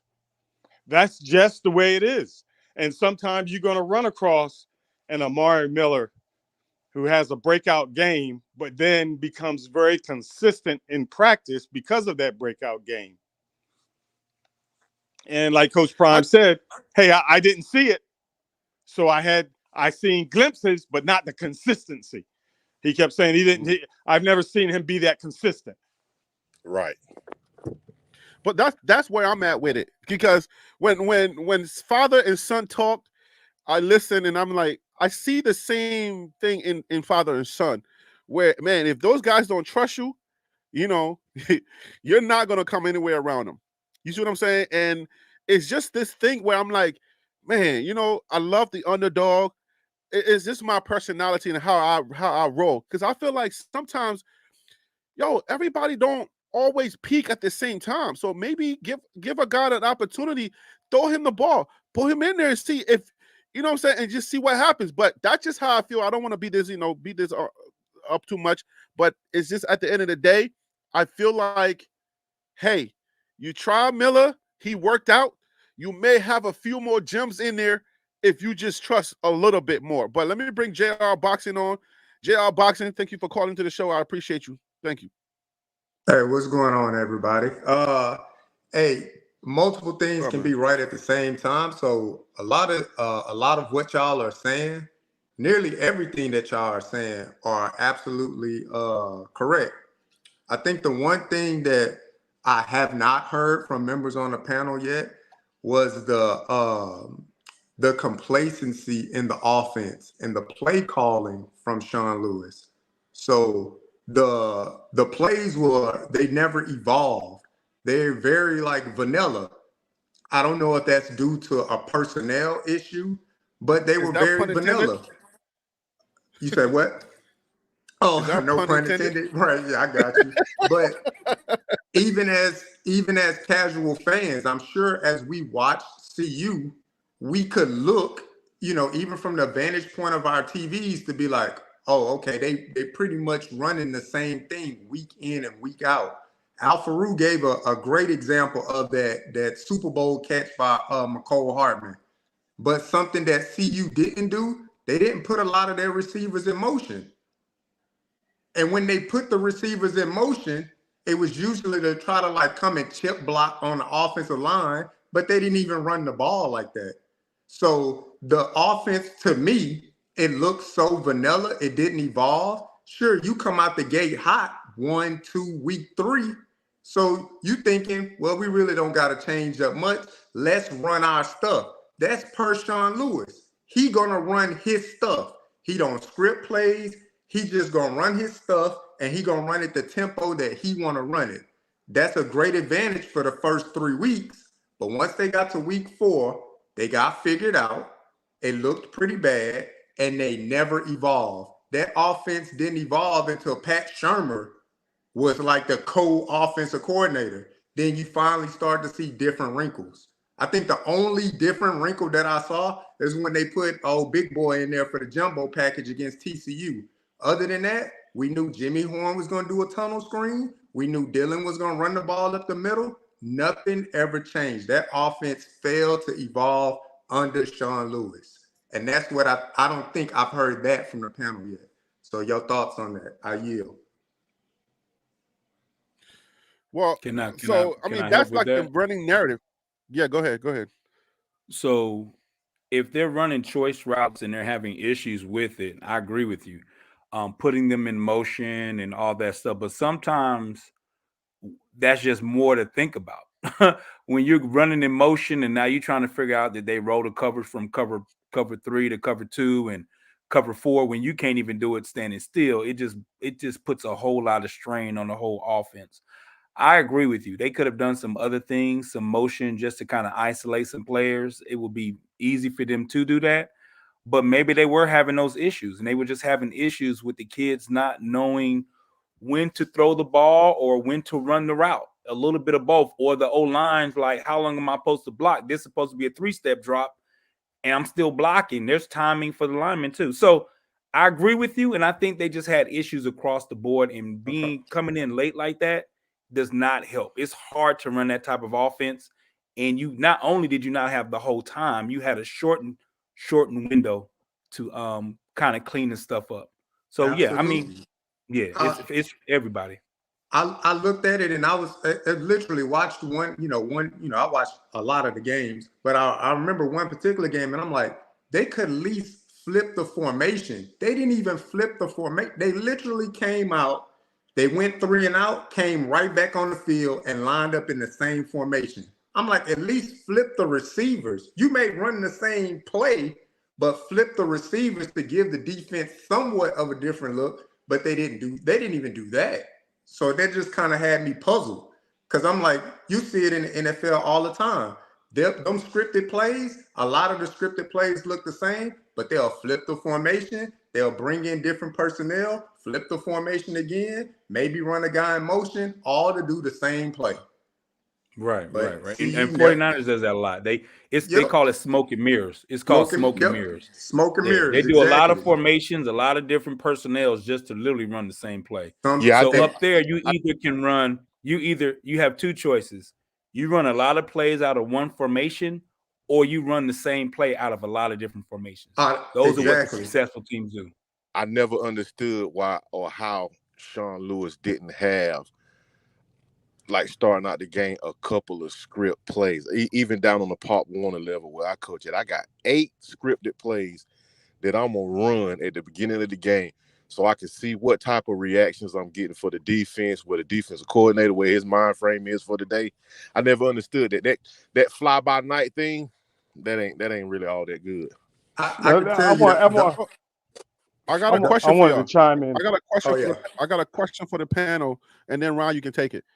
So, Do y'all think? So, I don't know how the interview process goes, but I want to know if y'all believe this. Do y'all think Sean Lewis studied the the Pac-12, and says, okay, this is the type of defenses that the Pac-12 runs, so I'm going to install this offense or this scheme, and he sold Coach Prime on that?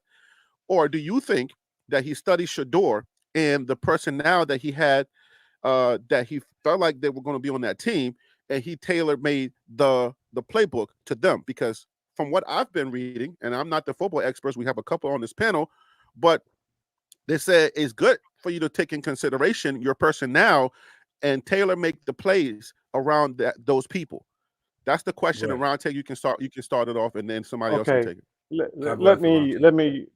let me lay down my qualifier. I always wanted to be a running back in the NFL. I played high school quarterback. I coached high school quarterback. I played running back in college. Um, and I was up at New England for a stint with Steve Grogan and Steve Nelson. And, you know, listen, man, there's no question that Sean Lewis is an extremely intelligent offensive mind.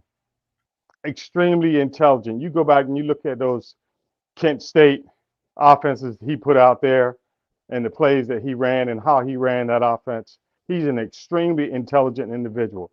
There's no question in my mind why he never flipped the. Now this is just me. This is my opinion on what I saw from this individual who I believe is extremely intelligent. There's a reason. There's a reason why he did not flip the formation. There's a reason why he didn't script his plays. There's a reason why his offense was extremely vanilla. There's a reason why he ran with a porous, not poor, but porous, an inconsistent offensive line. He continued to run option plays when he know the best plays would be the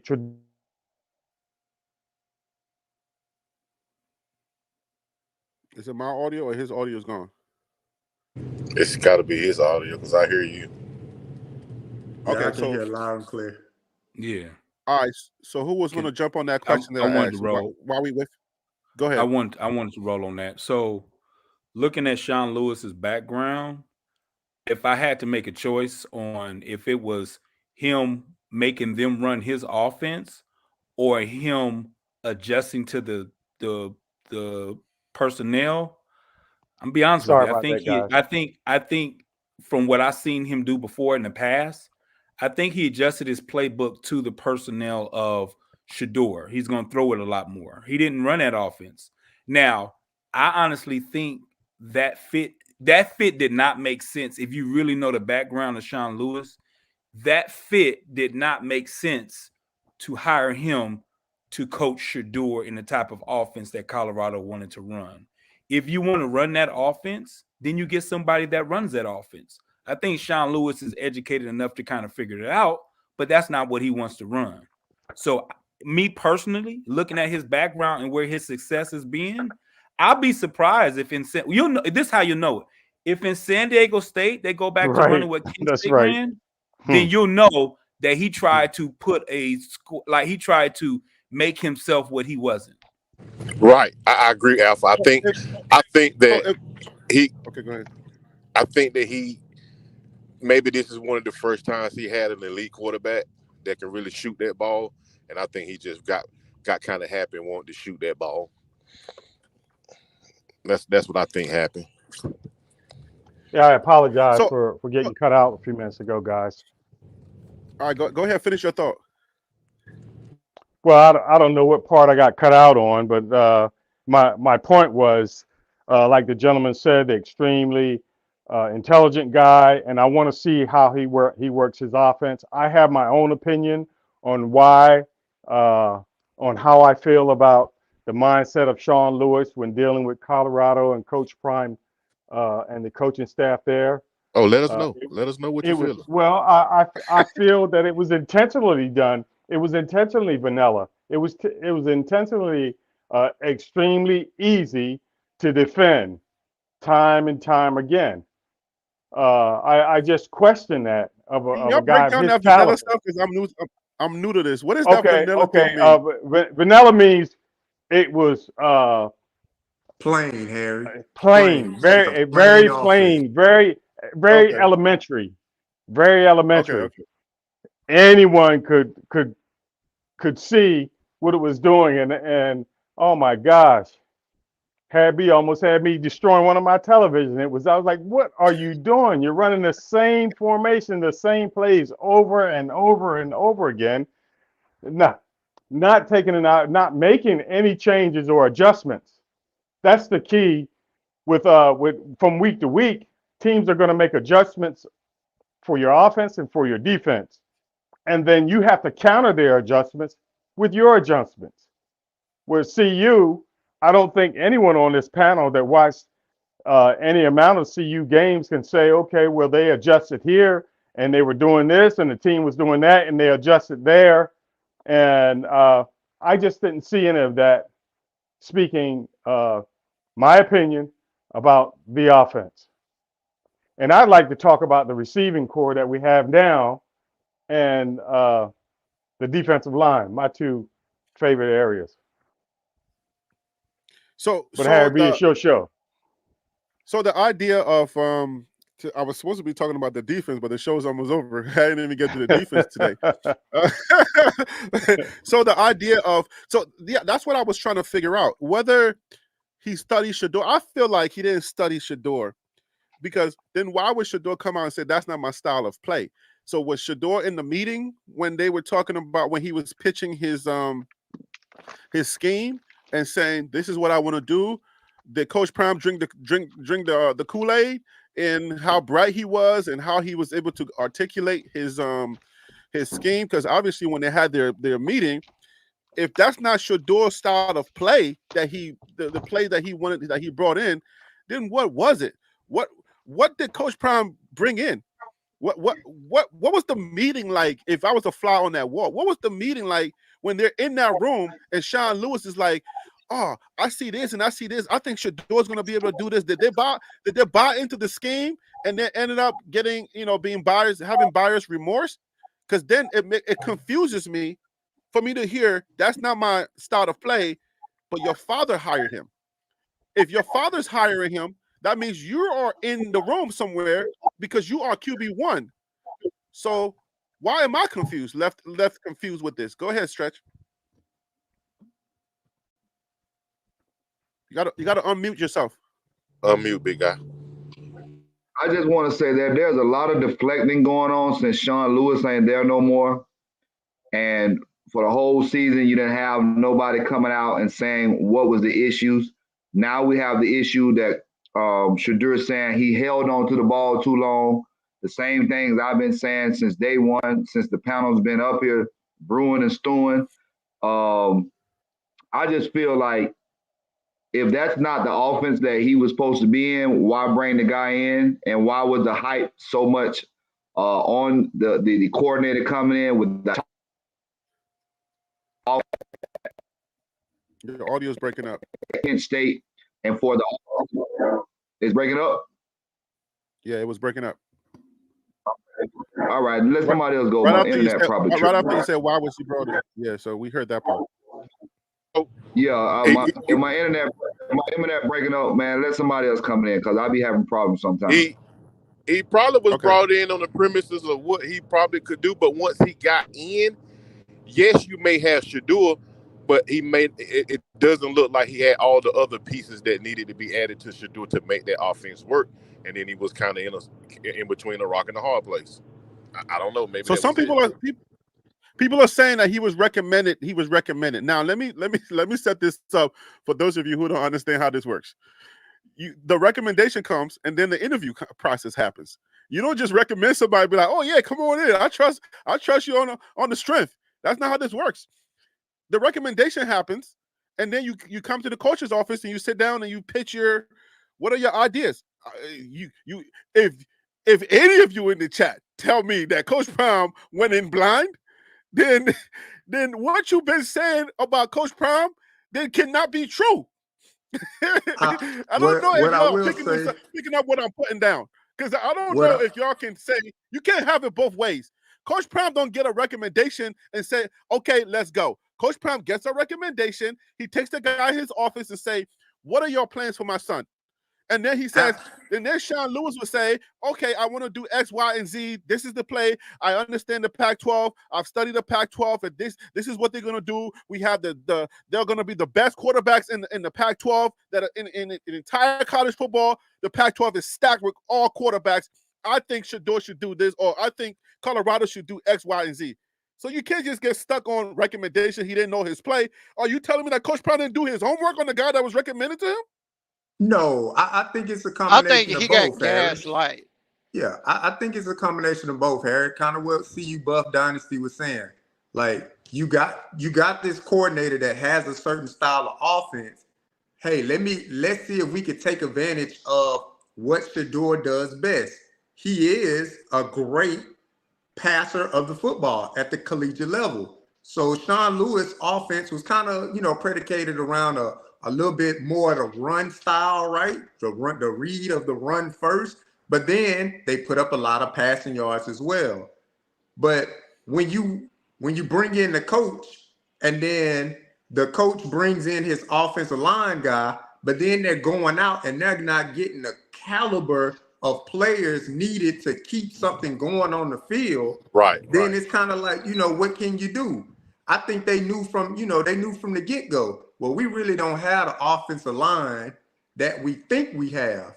Because if you go back and look at some of the early videos that Bucky posted, they were posting the offensive line, but they were getting beat so bad in practice, they just stopped posting them after a while. Absolutely. Completely stopped posting them. I don't know if that's, a dynamic of what was going on inside the building, but they've been known to show everything. They didn't really show their offensive line that much after a certain point. They just stopped showing them because it was getting out of control. It was out of control when they was doing those 101s with t-shirts and shorts on. Exactly. It was way out of control then. Them guys was getting their butts whipped. And so, going into a situation, man, my little girl play basketball. Their team is no good.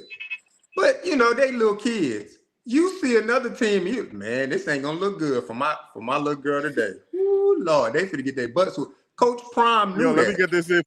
Let me get this in for Ron Tate. Yo, y'all remember just on the same line of the videos, y'all remember when Kwamani McClain, everybody was on Kwamani, and then all of a sudden we didn't see him no more? It was like, what happened to Kwamani? Exactly, man.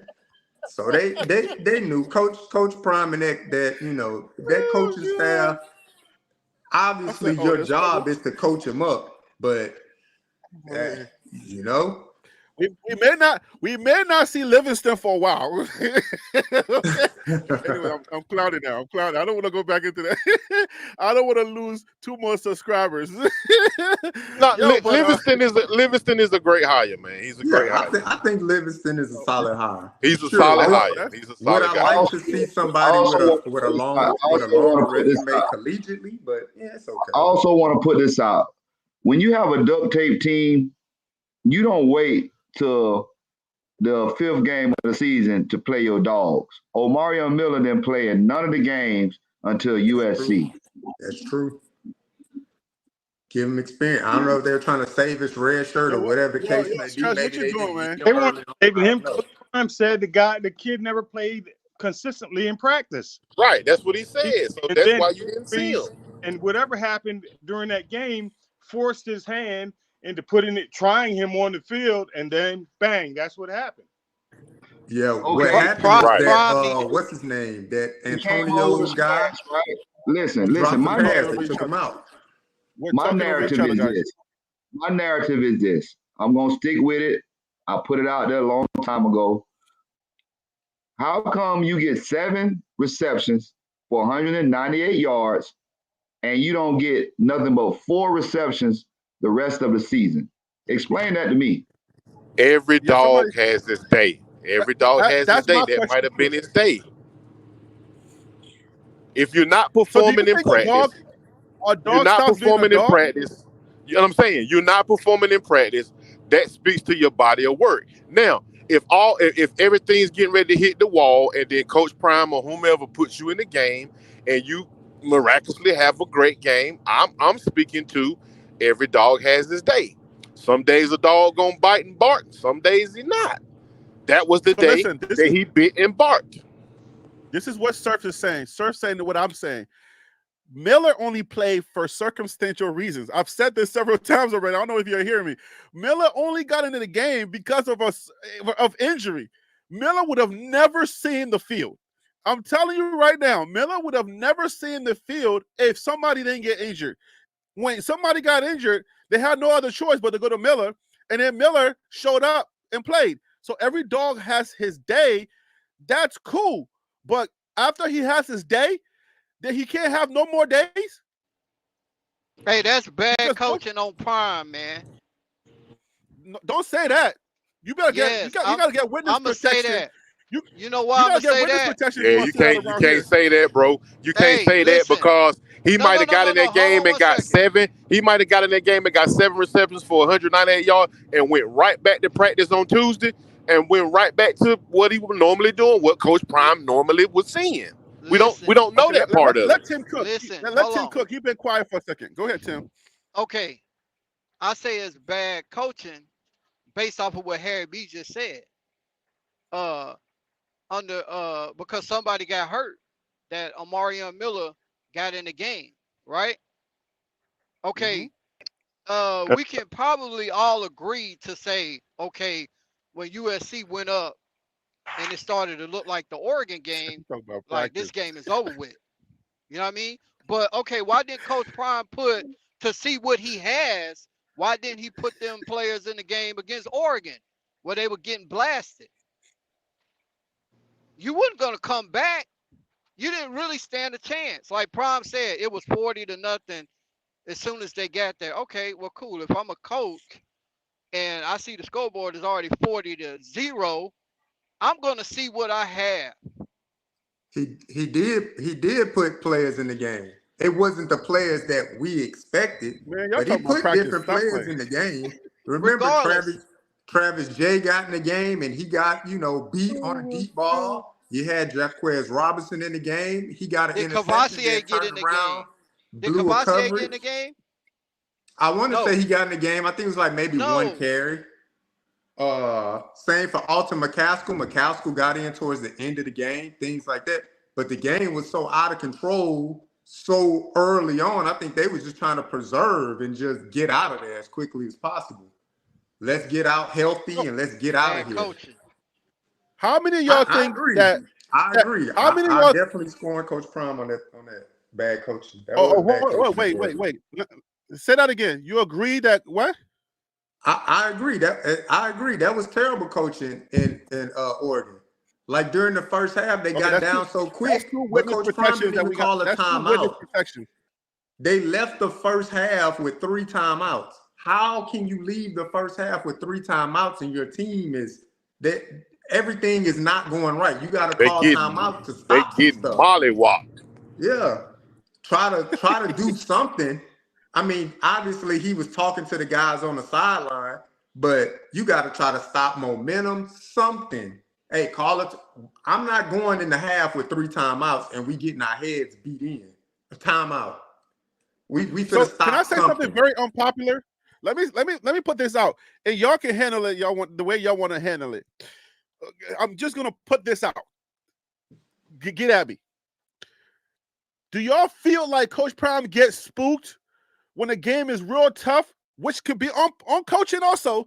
Does he get real spooked and forget what he has because he's only going to trust people that he trusts? He's only going to play those trusted players, and he already has in his bag trusted players. Does he get too spooked to even pay attention to anything else? I'm just What else? What I'm else just, does a normal person do though, Harry? What do we? no. If you run out, Don't get this. if you run out of Don't gas at 3:00 in the morning, who you gonna call? Ghostbusters. But listen, let me requalify. You gonna call? You gonna call who you trust? Been there before it No. push. That's humans. No. Don't human this. Don't do that. Don't do that, Buff Dynasty. Don't human this. Let me say this. Come on. Let me just come on. qualify it so you can answer. Let me just qualify it better so you can answer it better. Okay? Because this is a serious but not so serious question. There are coaches that are in the Big 12. These guys they're more seniored they're more seasoned coaches. They don't have no digging in nobody in no specific player. All they want to do is win, and they can care less about trust or this or that. Not necessarily they can care less. I'm sorry for misspeaking on that, but they don't necessarily have any type of dig on any specific player. They just go with the best player, and they will try people to make sure. They will give people opportunities in the beginning of the season to just try people out to see what they can give them so that they can reach into their bag later on because they've already tried them. I don't see that with Prime. Prime uses the same guys over and over and over again, and I don't know that he doesn't try anybody else to see where they're at. That's always been a problem of mine. You got to be able to just, when the games are not, especially if you have a lesser opponent, but I feel like Prime wants to always dominate, that when he has lesser opponent, even when we were up 29-0, he didn't try none of his bags. He didn't try nobody else. Just try somebody. You already up 29. Try some new guys so that the next game you will know whether you have another Miller in there. But Coach Prime never tries anybody to see what he got. He's only, if it didn't play in practice, I'm not putting him in. So is he too spooked to try when the games get too tough? That's where I'm at with it. Can anybody else speak on that, please? I know it's Does gonna not say, but does not every coach base your playing time on the weekends off of practice? no, that's not what I'm Is saying. I'm that saying, not the why measurable? don't Is you that not try? the measurable standard to play That's on the But weekends? that's definitely a fine. But why measurable. don't you have a package where you try people, right? Somebody suggested before. Why don't you create packages so that way the packages are going to be in games, in tough games, because you would say, okay, I'm going to try this package.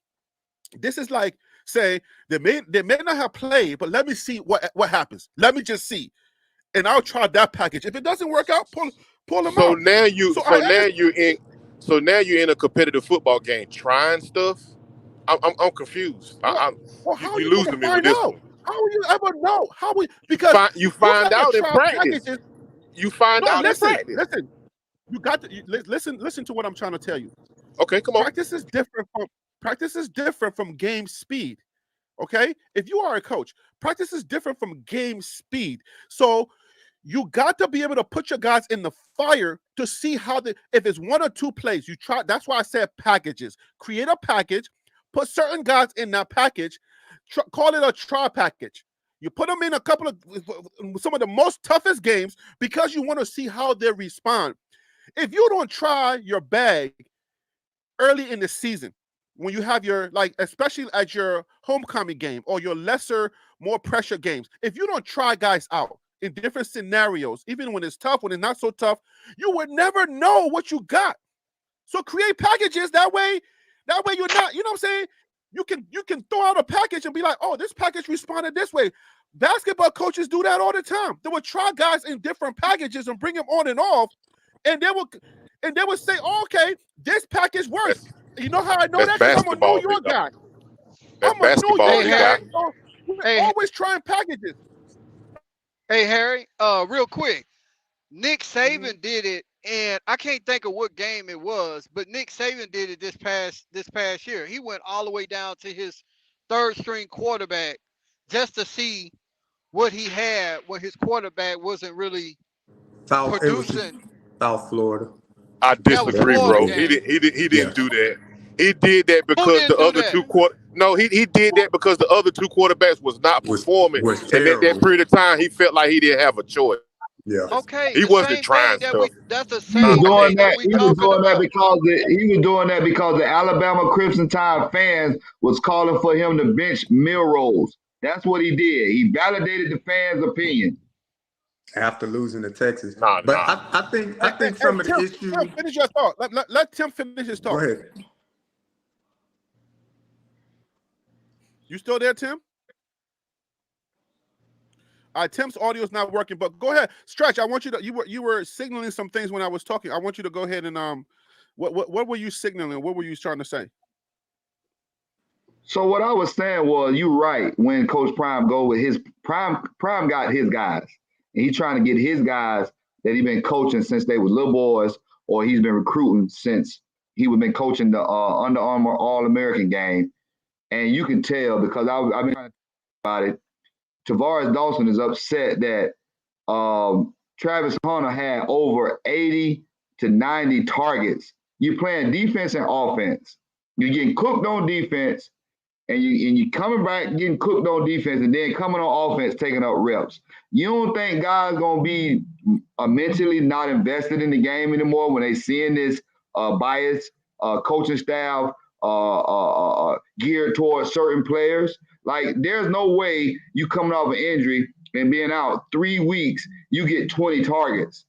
That's absurd. Well, I agree that may be absurd, but however, according to a lot of pundits around the country who voted Travis Hunter one of the best players in college football on offense, and they're talking about on offense and on defense, why not target the person that your quarterback is most comfortable with and has the most confidence in?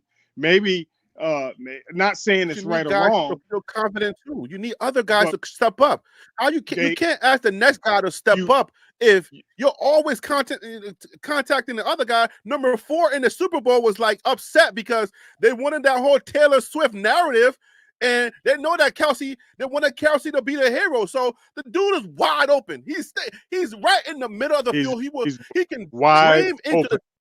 Yes, you know what I'm saying? He could have walked in. He could have walked in. He can go like this into the end zone. But we're targeting him. Why? Because we like him, we trust him, and we want a specific narrative.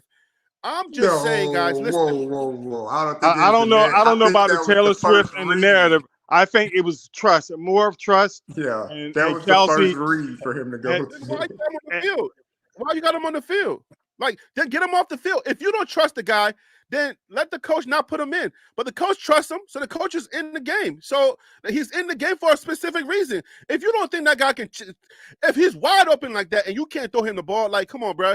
I'm just saying, look, CU football is too complicated. They make things way too complicated for my bloodstream. All right? I'm just saying, bro, you have opportunities. You got players. You can travel 70-something players, and there are guys on that team. And if you don't trust certain players, put them in a package and then try that entire package and see how that package responds. If you try that, you may find another Miller. I'm telling you, you keep saying every dog has his day, and it's almost like you're just trying to give Prime some type of weird pass that I don't see. I don't know why you're trying to give him this pass. You don't have to commit to it. Stick to your gut. Stick to your whole practice thing. If you don't practice, you don't play. I get it. But, coach, you got these players on your team. You got more Millers on your team.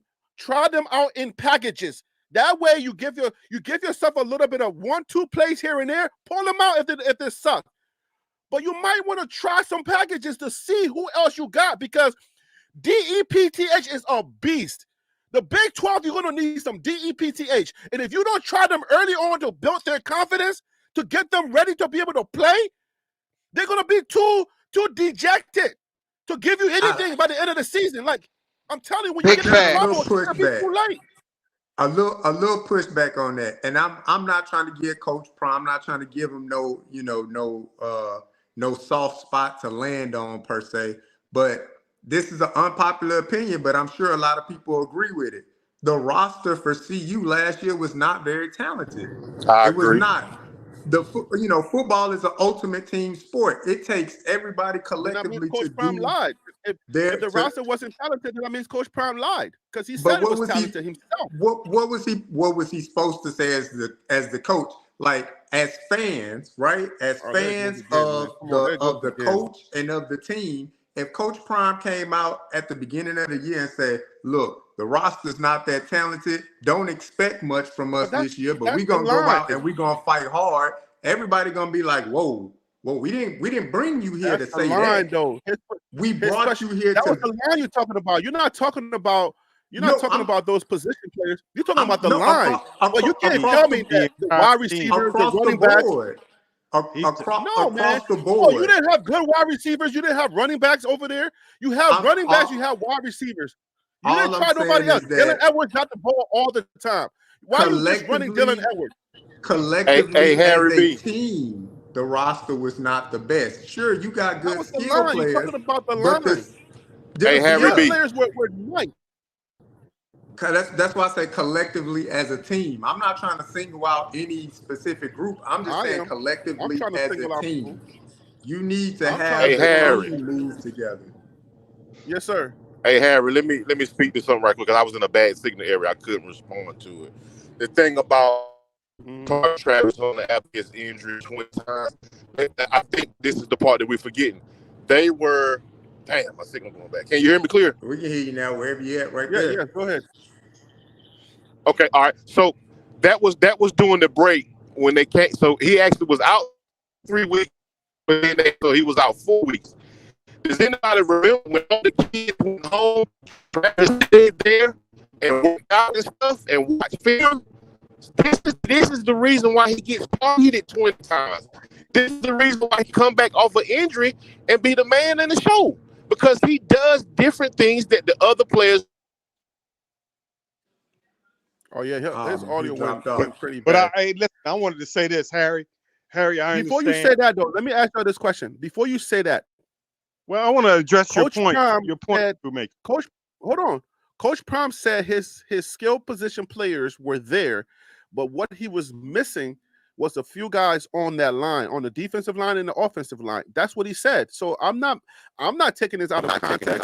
If you said no, we had the position players, we had the skill position players, but we needed a few guys on the O and the D line, then I'm going to take that. I'm going to take that for you at your word. So what are y'all telling me? Are y'all telling me now that that's not what he was saying again? Man, why are you always moving the goalposts? Like, no. Hold up. I didn't say that. Hold up. Hey, my bad, man. I'm on the highway up here in Virginia making a run. I don't even know where I cut off, so I'm gonna let it die right there.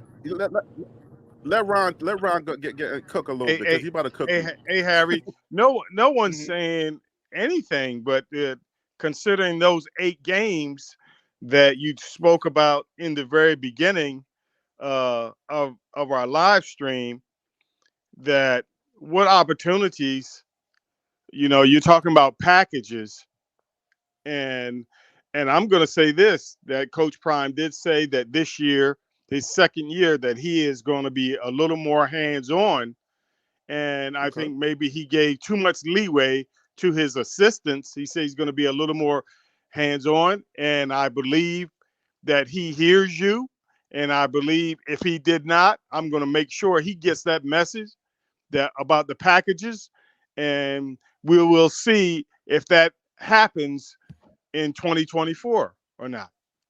I will say that's great because I just hope that I understand that the trust factor and I understand the practice factor. He knows better when he knows what he's talking about when he says that, because he had to practice, because guys are on interviews and saying the way that Coach Prime practiced when he was a player, it made the game like he wasn't even trying. It was just like what he already did in practice. So I get that part. But I'm just saying, like, there's a time where you're going to have to try some guys out who didn't have your blessings, who didn't have your gifting. You see what I'm saying? Not everybody can be a Coach Prime, and not everybody was a Coach Prime or is a Coach Prime. If you try some guys out, you never know. You may get a Miller in there. That's all I'm saying. Like, we can't be surprised with a Miller. I don't want no more surprises. I didn't know he had that in him. I didn't know that he could do that. I don't want no surprise. So in that case, at the end of the day, if you try Coach Prime, you may even see it. You'll see it every now and then. Throw some people in there that you would never go to and see how they handle the pressure. If they never handle the pressure, you would never know how they're going to respond. That's all I'm saying. He did that, Harry. So let me ask you this right here. Let me ask you this right here. Let me ask you this: for anybody who coached and anybody who played, which either bracket it should be most of us on this panel. Is not the coach, well, does your week of practice before the game, is that not the greatest defining factor if you get playing time or not? Yes. Yes, it is. Okay, so But all right, so then then don't be surprised if you about come, Miller. Don't be wait a surprised minute, wait a about minute. Miller. If you come out and you practice out of 100%, you practice at a 65% or 55%, and then you may be late for a breakfast, or you may be this, that, and third. Do you think a coach really going to try you? I mean, I hear you. Nothing's So wrong with let's what you're not let's, saying. You're right. right. So then But that's that's what I'm not the point saying. I'm making. He The point I'm got making into is it. Colorado got into a situation where he was at his wits' ends. He didn't have anything else to try. He had to put the kid in, and just so happily, the kid kind of showed out. The reason why he might not have played after that is because he may have went back to the practice and was still his same old self. he forgot how to catch all of a sudden. No, I think He No, just USC. forgot. I think USC defense had a lot to do with that too. I mean, he the made some third amazing third catches. string defense, exactly, man. No, Like, what are we I talking don't. about? Here I we think go. they still had. Here They we still go. had, for the most part. They had a lot of their first team guys still in there for the most part in certain areas. But USC was rotating through their defense. But USC defense was ranked just as low as CU defense. Right. So, not saying Amarion Miller is not a very talented young man. He is very talented. Because guess what? When he had that USC game, the following week, he came out and he started. If I'm not mistaken, the following week he came out. Amarion Miller was a starter. He didn't even Dogs do sniff the forget how to be a dog surface. sometimes. I get it. He didn't Did he sniff the show up, surface of JR? what he did the week prior. Not saying give us the same great show that you did the week prior, but he didn't even sniff the surface. I There don't you know go. if the young man had more than 4 catches that game. I don't know if he had any targets that game.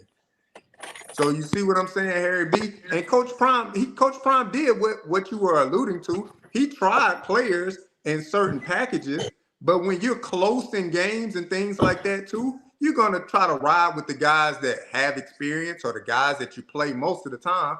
Because for the majority of the season, CU was in a lot of close games. They were never out of a lot of games. So if you start substituting certain guys in, you see what the 12 men on the field debacle turned into. They were trying to rotate guys in and out. And all right, so let me ask you a question again. It didn't work, and they were getting penalized for it to the point where they were just Okay. like, only one person gonna make this call, and it came down to Charles Kelly making the substitutions, which was crazy. All right, so I just forgot my question. So I get it. Okay, I understand that you don't have you can't always put guys in.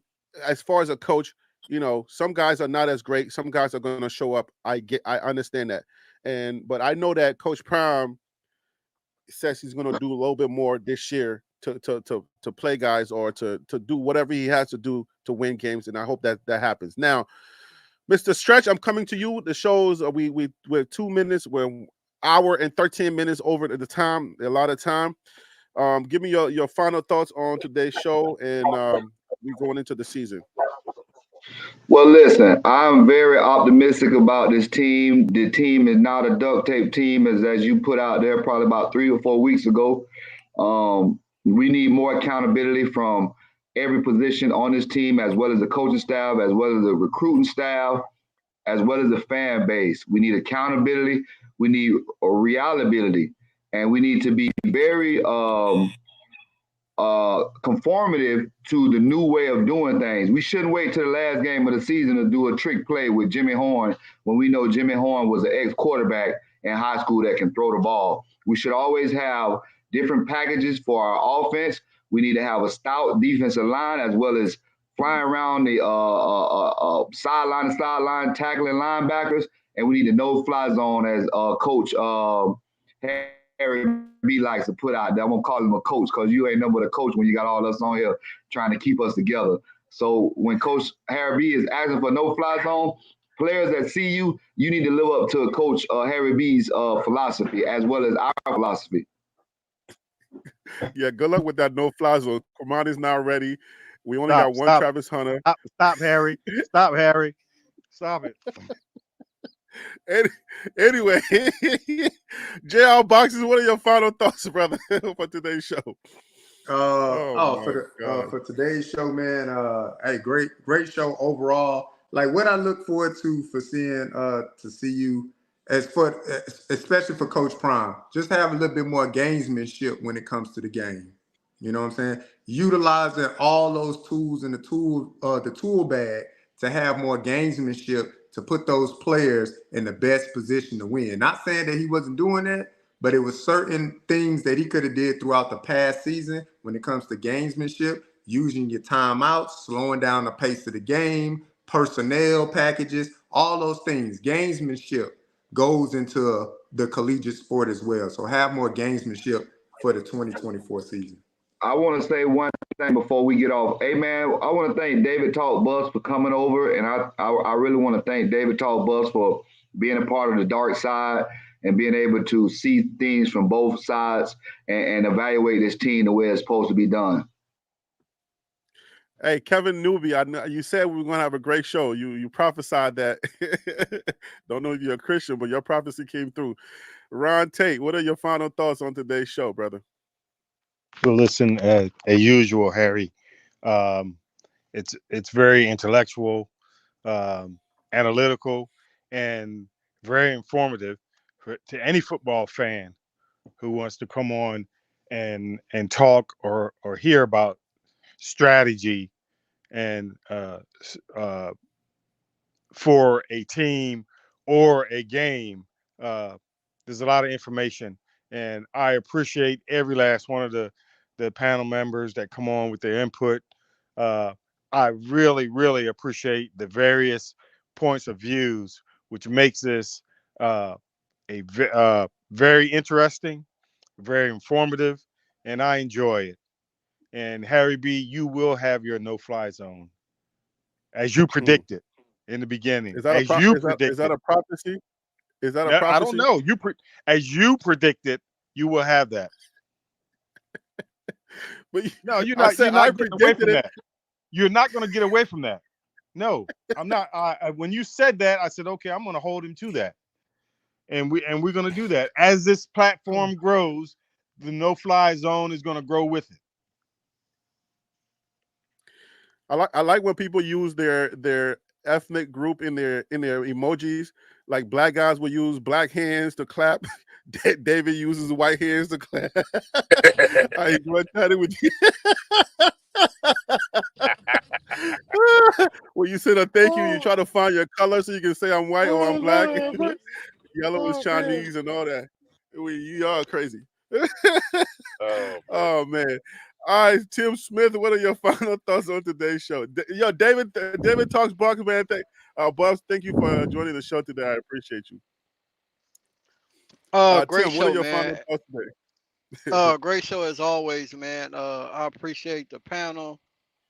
You guys, man, y'all bring a lot of excitement and just a lot of things. Y'all different points of views, make me raise my eyebrows to make me really think about certain things, and y'all different perspectives on everything. But as far as the season go, man, I'm riding with 10-2. I'm not jumping off that bandwagon, and That's right.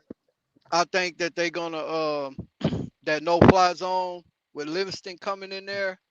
I mean, Cincinnati wasn't ranked number 3. That secondary wasn't ranked number 3 for a reason. So I feel like Cormani McClain, I feel like this is gonna be his breakout year to where he really showed the world why he was number 1 DB overall. And I'm looking for that offense to be the St. Louis Rams, like I said a couple of shows ago. So just looking forward to it. I appreciate you having me on your show, brother. I hate to have pushback on somebody's final thoughts, but I'm gonna keep my comments to myself. Save it for Friday. Jot it down. I know. For Friday. I'm gonna save my pushback. I don't want to push back on your final thoughts. See you, Buff Dynasty, man. I always appreciate you coming on. What are your final thoughts, Tim? Yes, sir, man. Hey, I appreciate you having us on. Look, I don't know if you called it in the beginning in the chat I had put in there before you brought us on. I had called you Harry B. Luther King when you was going through your spiritual spat there right there in the beginning. But yeah, I love the show. I love the panel. I love the way the things got coordinated. I love all the different aspects, man. It makes you, when you hear certain things, you hear guys like Stretch, Tim, DC Carson, Al Farouk. It makes you go back after this show is over with, maybe later on tonight. I always go back and I do a deep dive into all the games that CU played so that I can have a more clearer, better aspect of what's going on when I speak about stuff.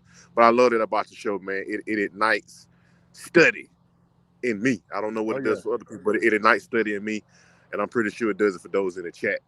I think CU is in the right place at the right time, and they're headed in the right direction. So Surf is saying y'all got some serious huge expectations. Surf is one of these early TLP guys. He was actually my very first guest on the show when I wasn't doing live shows. Him and I went live, and he was like, Harry B, you're being a little delusional. He said they're gonna go 4-8. I said, dang, I've got 8-4, but he was right. But listen, I don't know about expectations, but we had a lot of pushback on each other today, which lets me know that was a great thing. The fact that, like, for the most part, a lot of us agree with each other, but today we had some pushback on each other. So we had differences of opinion today, and that's always a great thing, man. I don't know about the expectations. I still got 8-4, and my 8-4 is because of, I think they got the talent. I feel like we're regressing in coaching. That's how I feel. I feel like we're regressing in coaching. Like, we're not getting better coaching wise because we lost. Some of the coaches left, and the DC, we got DC, and if you look at it, Shermer didn't really do that great the last couple of games that he was on there. Shador said he liked Shermer, so I'm like, okay, fine.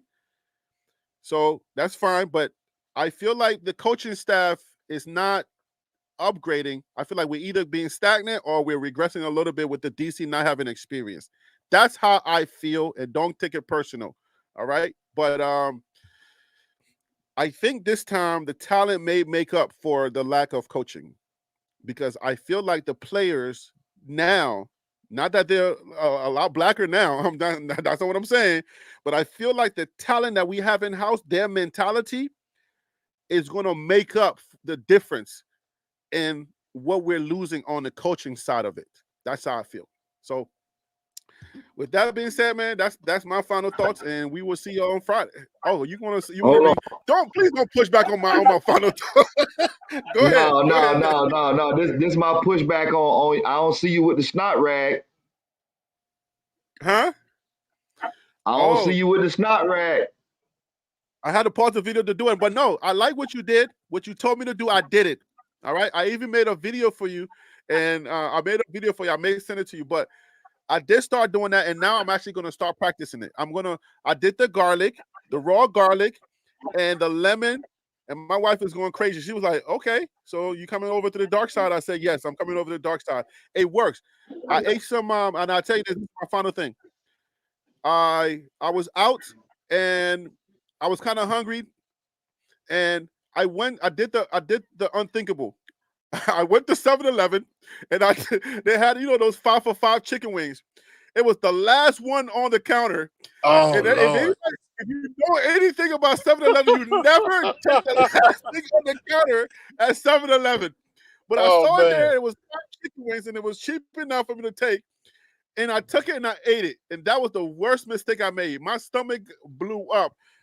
And when I came home, I listened to Mr. Stretch, and I said, I need something natural in my system to counteract this unnatural thing that's going on with my stomach was just on fire. And I was like, why did I take that last thing on the counter at 7-Eleven?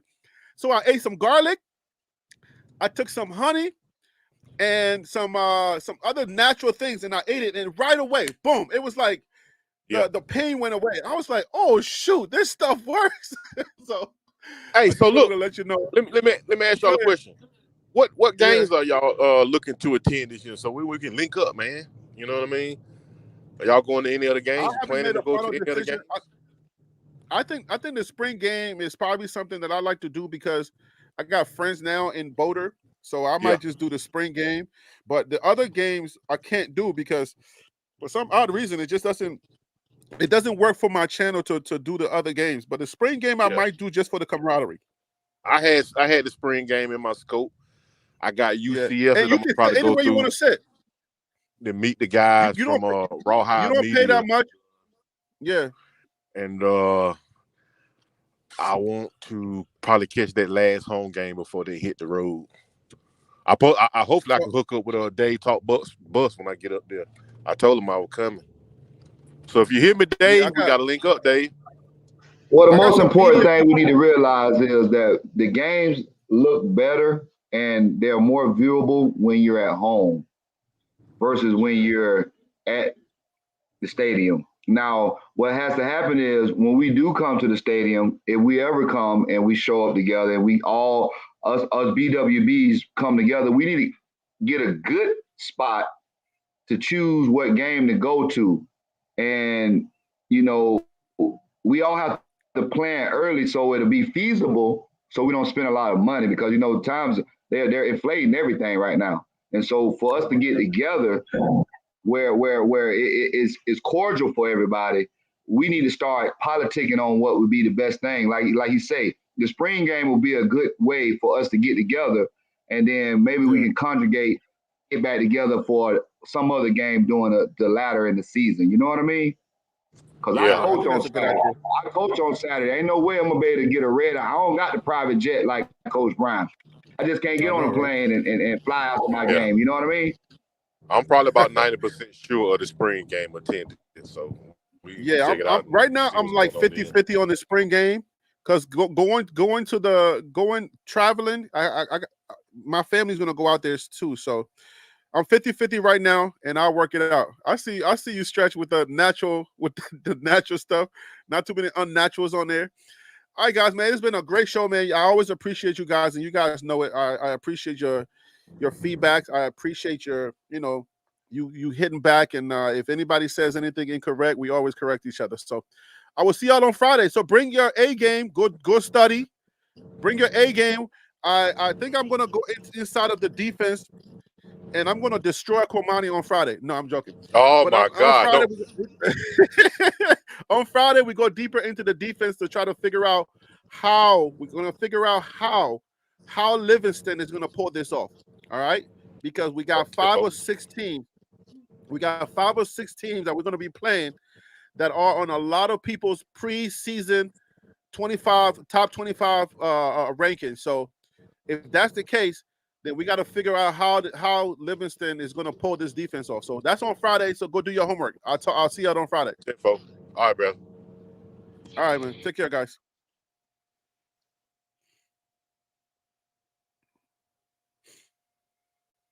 All right, guys. So thank you for being a part of the show today. I hope you had you got good information. I hope you took away some things. Obviously, these are guys on the panel. My opinions. These are just opinions, and I want you to form your own opinions. Don't take anything personal. We are all Buff fans. Okay. I will see y'all on Friday, 12 noon. That's on the East Coast, New York City time, and then 9 a.m. on the West Coast. That is your California time. I will see y'all on Friday.